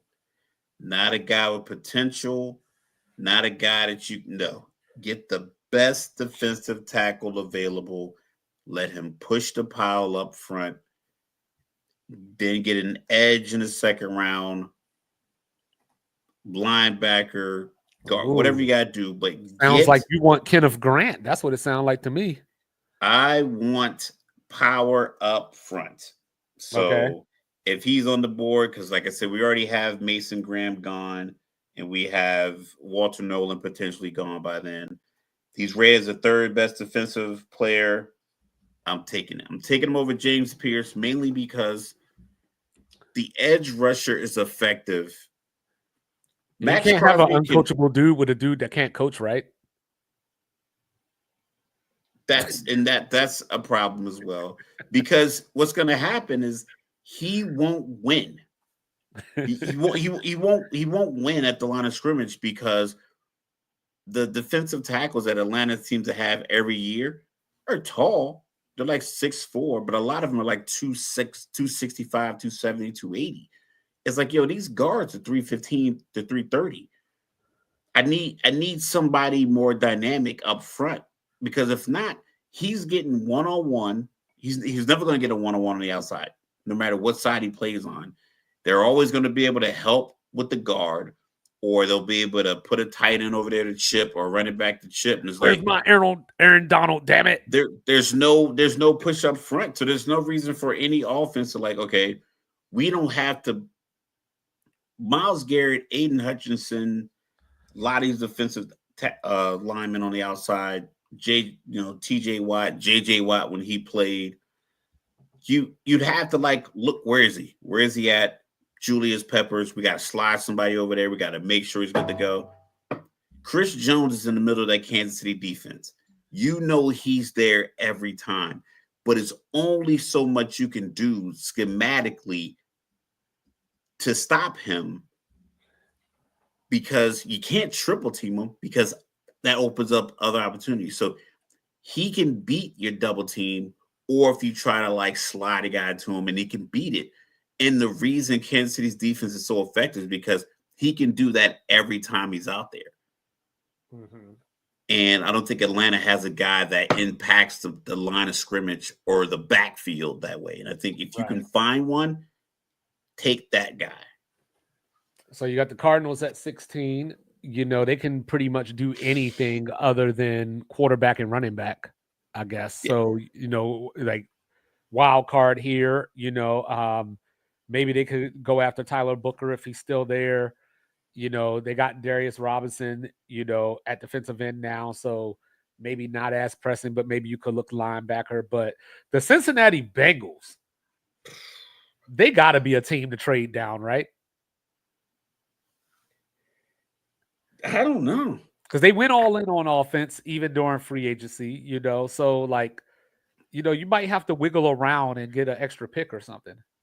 Listen, either they go, we did the free agency offensive side.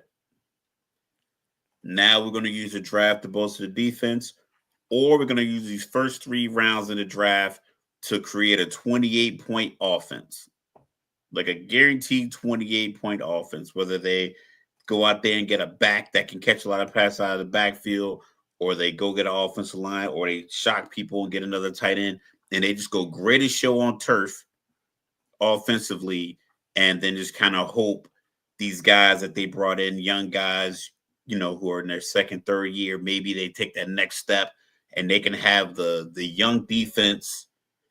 And with I don't know if Hendrickson's got his money yet. I think they're still trying to work out the details. I heard they were, trying to, or he was trying to find a trade. Yeah, so if they can figure out that way. And Mike Green, is available probably here. Harmon out of Missouri.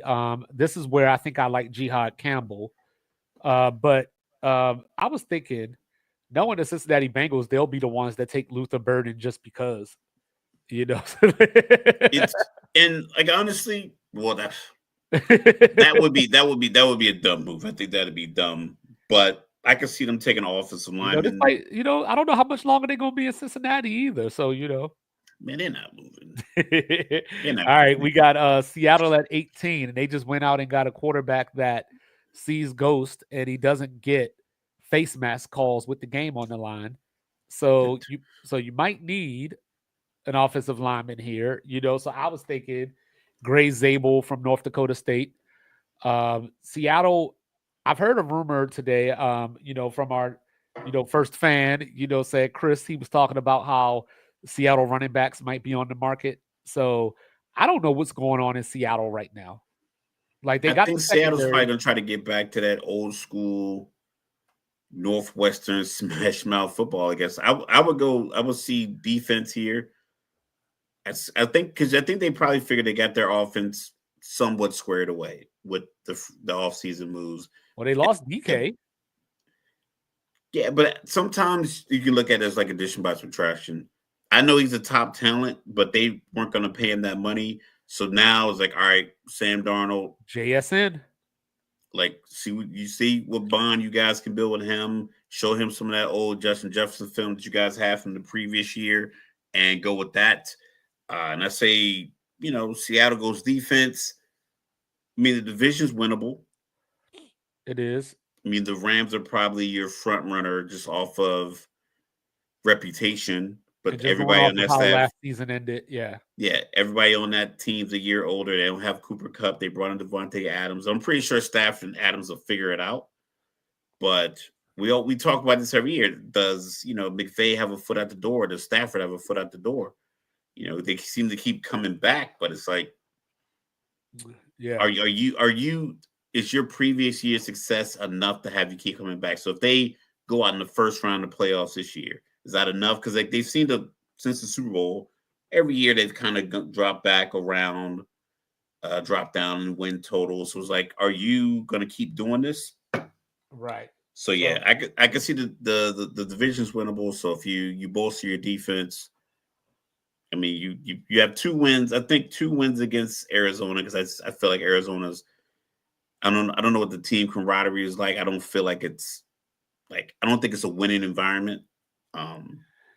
Yeah. And I think San Francisco is going to have some trouble because they have so many. San Francisco has so many holes to fill, and that regime has had recent success. So I don't know how they're going to be able to deal with the fact that they are looking a lot like a rebuild, but not rebuilding, but still looking like a rebuild. I don't know how like that's the going to Warriors, work in right? the building. Like the Warriors had that point in time where it's, do we go after championships or do we bring Kuminga and Moody in here and try to do both? Try to play for the championship and try to play for the future. So that could be where San Francisco is. 19 is your division winner. The Tampa Bay Buccaneers. I like Jihad Campbell here as well. Levante David is probably on his last legs. Todd Bowles with another toy to pressure with. If not, I can see Tampa going corner here. They lost Davis last year to Detroit. Correct. So and then he's in New England now. So, like I don't know. He's a ball hawk, but I don't know the last time Tampa had, I guess, like that shutdown corner. So you know what I mean? Yeah. You know what I mean? So I can see Maxwell Harrison. I can see Maxwell Harrison out of Kentucky going here as well. If they don't go linebacker or if Jihad's gone already, it might be a little reach, for somebody like Trey Amos, but so I'm going to go with Maxwell Harrison here. Then you got. So you're working on this this framework that a lot of corners are going to go in the first round. You think corner is like the hot pick? I just think they're good. I just think they're really good this year. The only problem is, for a few of them that I really like, is that size. A lot of them are under 6 foot. Well, no, I was going to say a lot of them are coming off of injuries. So, like Will Johnson, of course, had the toe injury, and didn't play since October or something like that. Benjamin Morrison tore his ACL, who I really like a lot, but he tore his ACL. And then you had Ravel from ECU that was out for the season as well. So I like a lot of these corners, but I don't. So I think that with the injuries, it opened up the door for other corners to kind of climb up, if you will. Yeah. But also, if you're a team like, say, Buffalo at the end of the first round, maybe you take a chance on one of those guys like Benjamin Morrison or but I think in recent years a lot of corners were a lot of bigger corners are being drafted. This has Will Johnson listed as 6'2". I saw something that said he was not 6 foot. I was thinking of Will Johnson as like 5'11-ish. Yeah, and I saw something that said the same thing, and so this one saying 6'2". Well, of course, you know what I mean. Like you're talking about, like, did he have shoes on? Did he not have shoes on? But at the combine, he was listed at 6'1 3/4. So he may be, but look, a lot of people that I've been talking to lately are kind of down on Will Johnson. They think that he's probably going to be more of a slot type of guy, but I think his ball hawk skills are just too good for that. Like I I just mean, think as long as you're really good in the slot, there's nothing wrong with that. You can get no, picked there's from the nothing wrong slot. with that. Yeah, that's what I'm saying. Like when people like, I don't think. So what? Like, can you blitz off the I think edge? people Can are you help also a run support? overreacting. Well, I think people are also overreacting because his 40, wasn't as fast as people would have enjoyed it to be. But every time people tell me they don't like somebody's 40 time, I just tell me how Anquan Bolden worked out. Tell me how Jerry Rice worked out. To me, T.O. worked out. Yeah, tell me how they worked out. You know what I mean?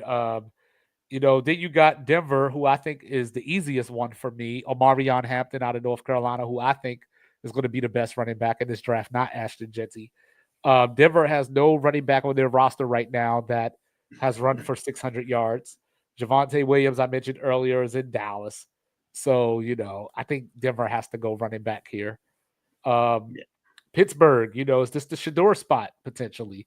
What's TJ Watt's status? There's a conversation going on about TJ Watt right now. I don't know if you'll see TJ Watt in a draft day kind of trade, but I feel like I don't want to bring feelings to a fact fight, but I feel like Pittsburgh knows that Aaron Rodgers is coming because I don't imagine that they're just sitting around all this time fucking around if he's not going to come.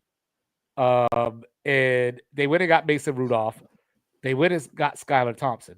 So if they take Shador, then okay, the Aaron Rodgers thing is over. They're in such a tough spot. And they got DK Metcalf, who I'm sure is sitting there looking at it saying, you gotta have a quarterback. You gotta have a quarterback. You got Pickens and DK, which is gonna just be unsportsmanlike conduct penalties out the yin yang. So I was wondering though. You got is it Aaron? Is it Aaron and they just want to give him a break so he doesn't have to report I to don't camp? know, but I was wondering if it's Shador to the Saints, Jackson Dart to the Steelers. Then that's just basically giving them Kenny Pickett 2.0.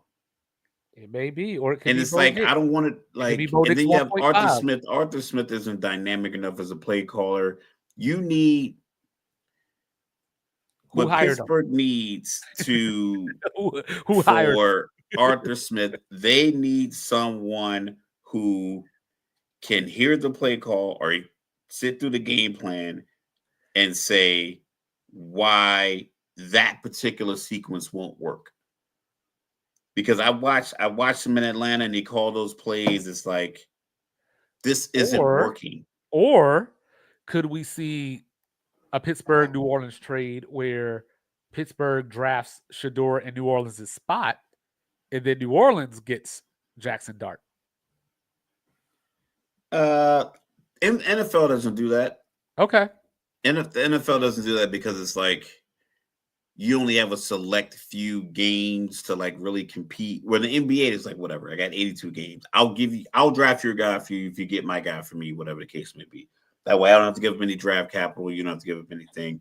But I think NBA feels like that guy's going to be better in my system. But I think the NFL, they don't have those kind of like joint crosstalk kind of deals. Side note, did you see that Nico brother is transferring? UCLA? Yeah, I saw that. Oh, is he going to UCLA? That's what I read. He was going to UCLA. I thought he was leaving Arkansas. I didn't see a destination. But you got the Chargers at 22, who I would like to see. If Luther Burden is still here, it's a good pick, but I think he might be a little small to pair with McConkey. So I might like a Emeka Egbuka in this spot, unless they go defensive line.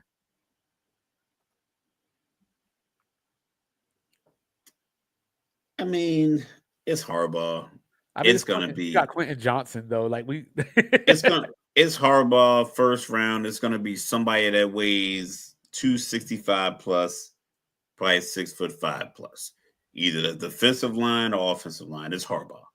He's going to draft the best big body that's right there, and he's going to figure out a way to put him on the field. Yeah, they might go get a receiver later. Yeah. Green Bay, what do they do here? You know what I mean? Like with all the Jair Alexander drama and all that, I would imagine that they're probably looking at a corner if there's one still available. If not, maybe they just beef up the defense in general. So, this is a spot for like someone like a Derek Harmon or somebody like that, because like I said, the corner And would you already be got Harrison gone, right? yeah. And like the gone. corner would be a no-brainer if like I mentioned, they weren't coming off these injuries. But you might be able to just get more value, getting the corner later, unless a lot of draft experts and mockers, if you will, they've been talking about Trey Amos out of Ole Miss. I think that's a little high, but we'll see. Then you got Minnesota at 24. I think they're going offensive line. JJ McCarthy's coming in. I got to look and see. I don't even know who their backup is right now. I don't think they have one. I think that's part of the conversation that it's, do you bring back Kirk Cousins and have JJ sit one more year behind a vet? Jesus. Do you bring in Aaron Rodgers and have him sit one more year behind a vet? I'm like, that doesn't I think make any sense. Out of the Aaron Rodgers talk. But like none of that. I'd rather go into the season with their backup is Brett Riffin. Yeah, with the guy, a young guy that I drafted. We drafted him in the first round. We have to believe that he didn't have like this surgery that no one ever has, and we never seen anyone return from it. Right. It's a surgery that you could, and on top of that, they could track his progress all of last season. So it's not like he got injured in season and now the surgery happened in December, January, and now they're trying to figure it out between January and March, April time frame before this draft this week. Like, you saw him post-surgery, you got the reports, you see him walk in, you can talk to him, you have him in the building, you're teaching him the language, he's in the room with Sam Darnold, he's in the room with O'Connell. It's like everything is set up for you to give him an opportunity. You just got to protect them. You already have the weapons, you have the defense, you're in a tough division. It's Green Bay is a potential 10-win team. Chicago, if they can get it right, they have the pieces to be a 9 or flirt with 10 wins. And we already know what that killer blue fingernail polish. Listen, the fingernail polish is good as long as the football that you're throwing from that hand with the fingernail polish leaves on time to a guy, and you don't take the sack and end up crying in the car. Crying in your Bentley on the way home, like it's unnecessary. Tweeting about it. Yeah, so I got Minnesota taking Donovan Jackson, so getting their offensive line help. I got Houston going offensive line as well at 25 with Josh Connerly out of Oregon. I was going to say Josh Simmons out of Ohio State, but, we spent a lot of time during the college football season talking about his injury status. He tore an ACL as well, so he might fall into the second round. Especially a big man coming off that type of injury. Yeah. So I like. But a lot of offensive linemen, I think they put those knee braces on them, and it's like you're pretty much locked in. You have an external ACL, pretty much, with these damn thigh to ankle braces these guys wear.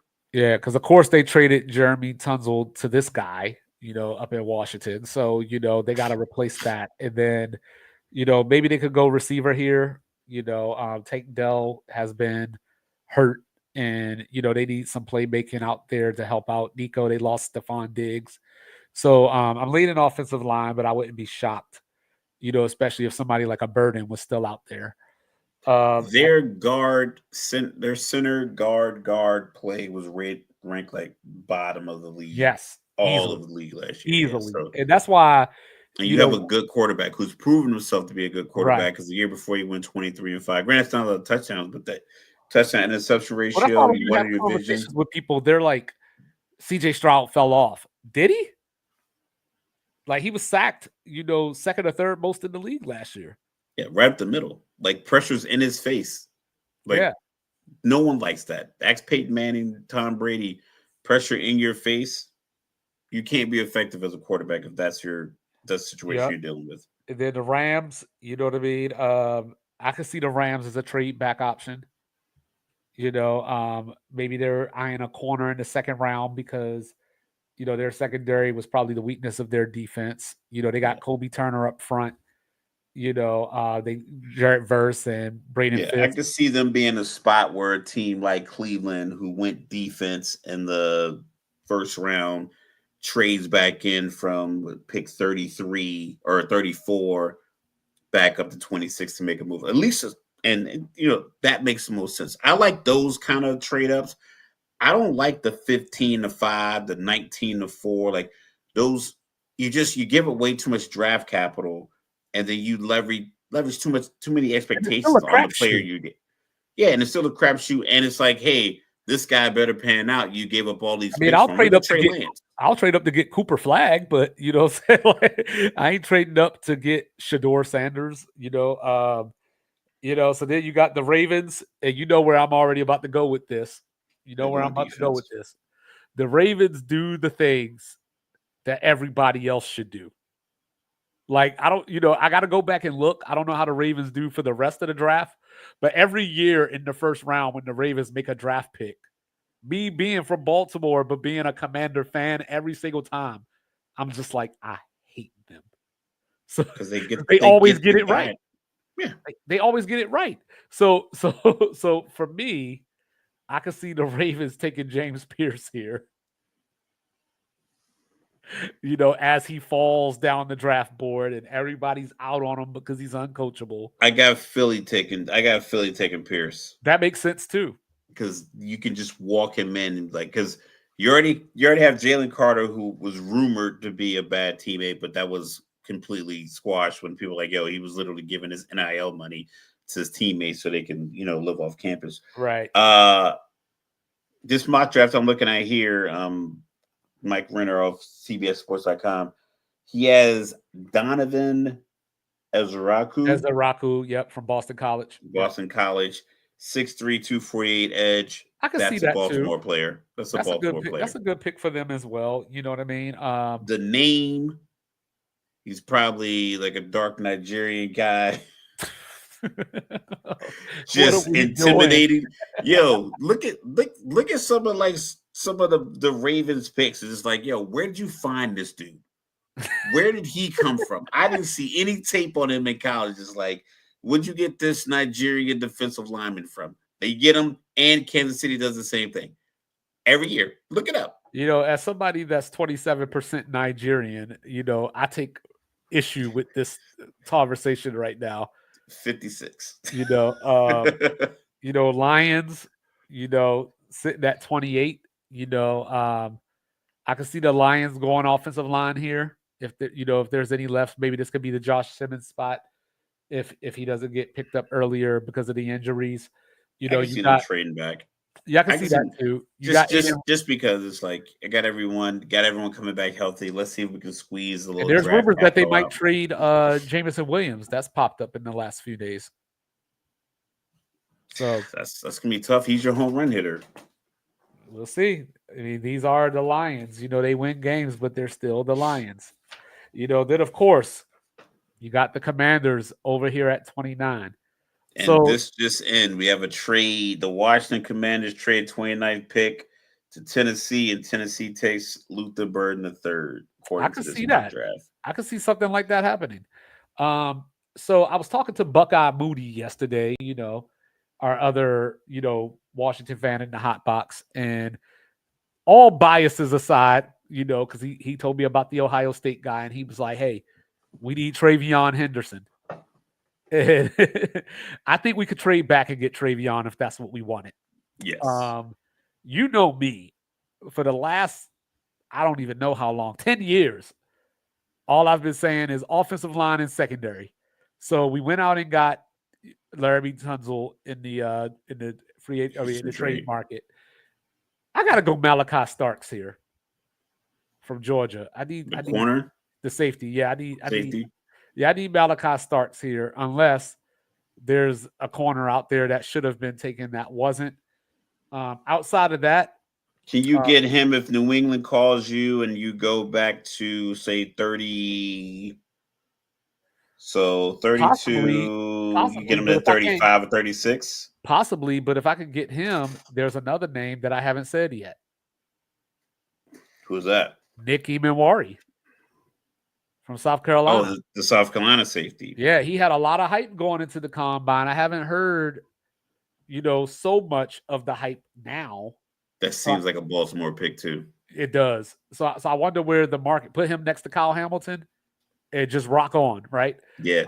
So Washington can go many ways with this. I've heard some people say Luther Burden here. I've heard people say Ibuka. We picked up Debo in the offseason. We did lose De'Ami Brown. So, you could get somebody like a Burden in the slot maybe. But, I think that it's got to be defense because Jaden Daniels, I trust. The offense will be fine. We could get a running back later. This running back class is deep. Whether it's Caleb Johnson, you can get either one of the guys from Ohio State and be equally as thrilled. Yeah, there's Quinshawn Judkins as well. There's running backs galore everywhere. If we don't get a safety in the first round, give me Xavier Watson the second round, even though I think Philly might snatch him too. You know what I mean? So Buffalo. I like this as a spot for Iraku. As a Raku, I like this as a spot for him as well. They lost. Milligan. Yeah, they went out. They signed some corners, so I think Buffalo's in a good place right now. You don't need any running backs because you got Ray Davis and Tyler Johnson behind James Cook. Maybe you could shore up the offensive line a little bit more, but I think defensive line and linebacker are probably their biggest needs. So I'll go with one of those. Kansas City, Kansas City, I would have to imagine Kansas City's got to go O-line, right? If there's an O-line available still, because if there's O-line available. If not, I could see them going D-line. But they need some trench help, I think. I can see them going playmaker, wide receiver. Okay.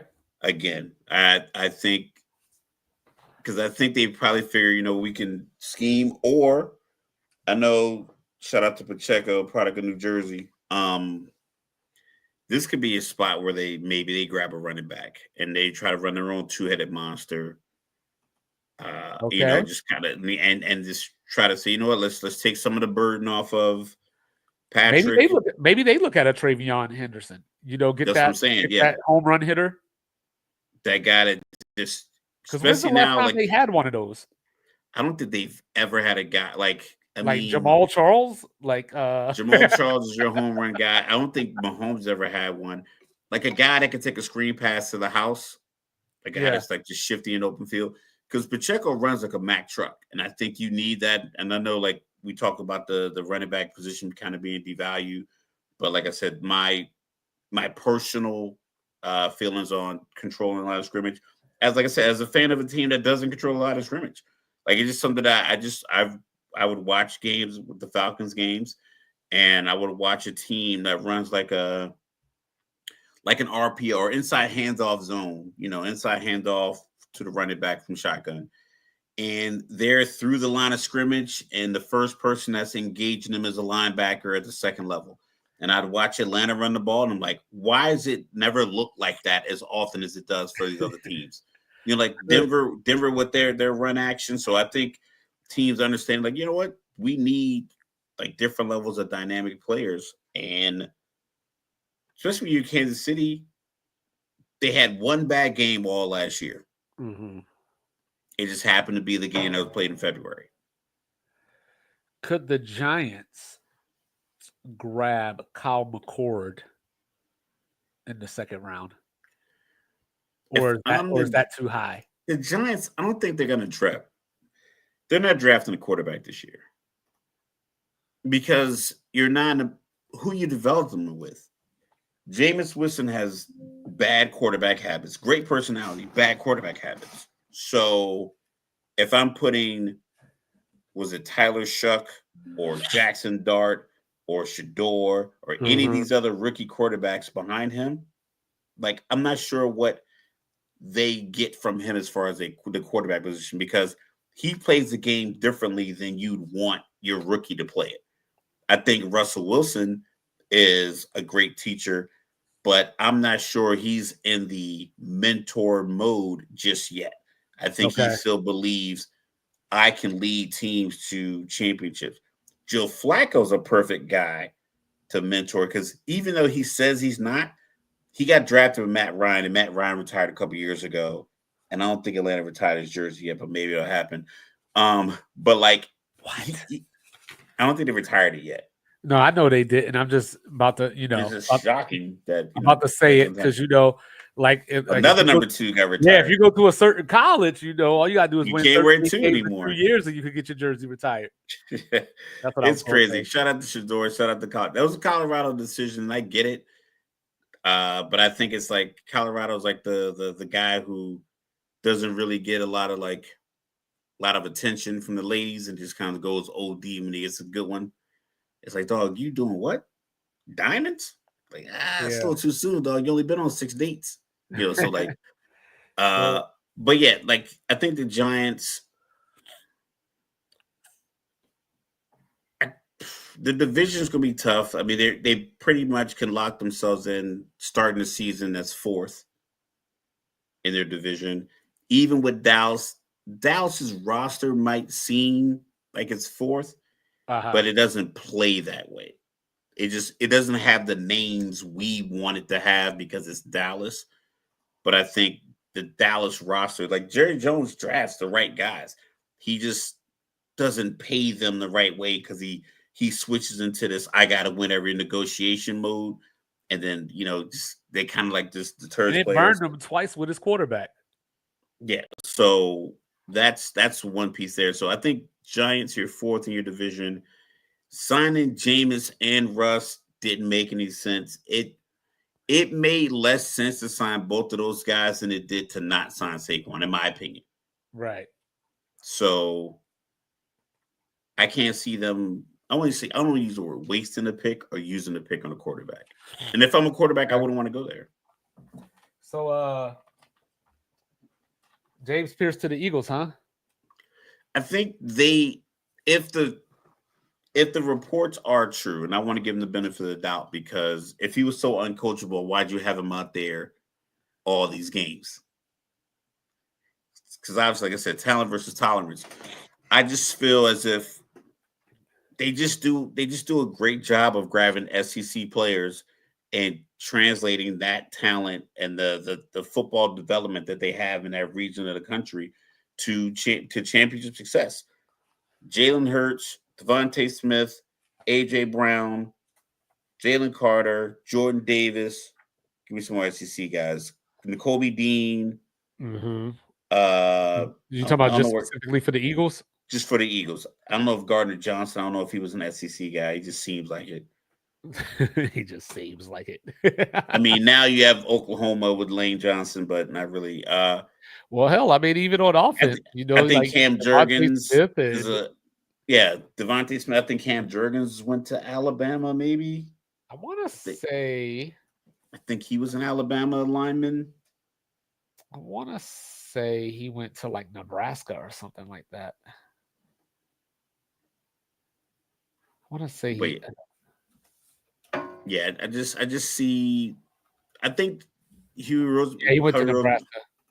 Howard Roseman just does it simple. Like I said, I always say, hey, if I'm getting an offensive lineman, I'm getting him from the Big Ten. I'm gonna give me a Nebraska guy. I'm gonna give me a Kansas guy. I'm gonna give me a kid that grew up on the farm. If I want explosive, dynamic edge guys, I'm getting them from the SEC. If I want hard-hitting safeties, I'm getting them from the SEC. And Minnesota's on a 12-3 run, cut down to single digits with about 6.5 left. Just for the sake of conversation and just disagreement, just because, I could see Nick Scorton go there. He's another SEC guy out of Texas A&M. I think he's the better of the two between him and Shamar Stewart. I think Shamar Stewart will go earlier because He has the measurables. The measurables, the freak, if you will. But I think Scorton might be the better fundamental rusher, that doesn't rely on necessarily those God-given abilities in that way. So, we'll see. But I'm excited. Draft is in 2 days. It does seem like there's a lot of different like mock drafts. I saw one, like I said, I don't know their level of credibility or their access to teams and so forth and so on. But I saw one that didn't have Shador in the first round, but it had Jackson Dart and Jalen Milroe. Like this one you were talking, so like a lot of your picks, you lean heavy on the corners. The mock draft that I was looking at had some hypothetical trades built in, a lot of skill position guys going, a lot of interior linemen going. Could Milroe, last question from me, just because you brought him up, could Milroe go to Cleveland later in the draft? I don't see why you would. Okay. It's like I think everyone's enamored with his athleticism, but when it boils down to it, it's like, can you throw this 15-yard dig route? I just think he cheated. I just think he cheated the system. Like a running back that threw a lot of passes, so now you could throw trick plays in there. Like, just put him in the backfield. And I get that the narrative surrounding black quarterbacks for many years was that they didn't have the intellect, they lacked aptitude to be a quarterback. And then we're starting to see, like, you know what? Athleticism isn't a detriment to your quarterbacking ability, right? But also, just being ultra athletic doesn't make you a better quarterback. And he's starting to get Michael Vick comparisons now. And it's like he's more Anthony Richardson than Michael Vick. Yeah. And I think there's nothing wrong with being honest about the assessment. It's like, you're honest about Tyler Shough, he's not going to be a good quarterback. We're honest about Quinn Ewers, he's probably a 3rd or 4th round QB. He's likable, but it doesn't work out for everyone. And just because he's athletic and he's fast, I don't need you to be fast. I need you to be accurate. That's what I need. I need you to be able to throw the ball. Okay. And we should look, and like I said, Warren Buffett said, I can learn from my mistakes, but I'd rather learn from somebody else's. And Indianapolis Colts took Anthony Richardson 4th overall. I won't say they put pressure on him, because being drafted to a team as a starting quarterback is pressure in and of itself. But they drafted him way too high when everything said he was not ready. And now you're seeing he's not ready. And you're going to have to make a decision at the end of this year. He's so not ready that you went and got Daniel Jones, and we might see Daniel Jones before the season ends. I think if given a real shot, Daniel Jones will beat him out in training camp. You know what I'm saying? Like, for sure. What's going on? You know what I'm saying? Yeah, I think that, it's just one of those things, like, you know what I'm saying? Like, appreciate it. Appreciate you. You know what I'm saying? So, Mr. Logical, you brought it up earlier. So, we coming back Thursday for the draft? Let me check my schedule. But yeah, I like the draft. I like to document my actual reaction, because I think some people repost it on social media and I think it's fake. Yeah, I think they rewind it and then they record. Like, why would you be recording yourself at your home watching the draft? You know what I mean? Like, yeah, it just doesn't seem to make sense. But if I'm sitting in my house recording a podcast and I'm talking about the draft, and I authentically looked at the screen when they drafted Bijan Robinson, and then they did it again when they drafted Michael Penix Jr., it's like, that was my natural reaction. So as a fan, I like having like my natural reaction recorded on screen. So I'm with it if you're with it. I'm down. You know what I'm saying? But on that note, that means we got to get out of here, you know what I'm saying? Because we got to wake up early in the morning and everything. You know what I'm saying? So thank you for your love. Liquid Death not paying us yet. So yeah, they're not paying us yet. But they got to be coming, because thanks to you, we got over that 200,000 view mark. Yeah. So, let's go. Biggest movement since Dipset. Holla back, like, review, subscribe, share, rate, do all the free things, do all the good things. Don't bring feelings to a fact fight. Don't do it. And remember, if nothing else, we love you.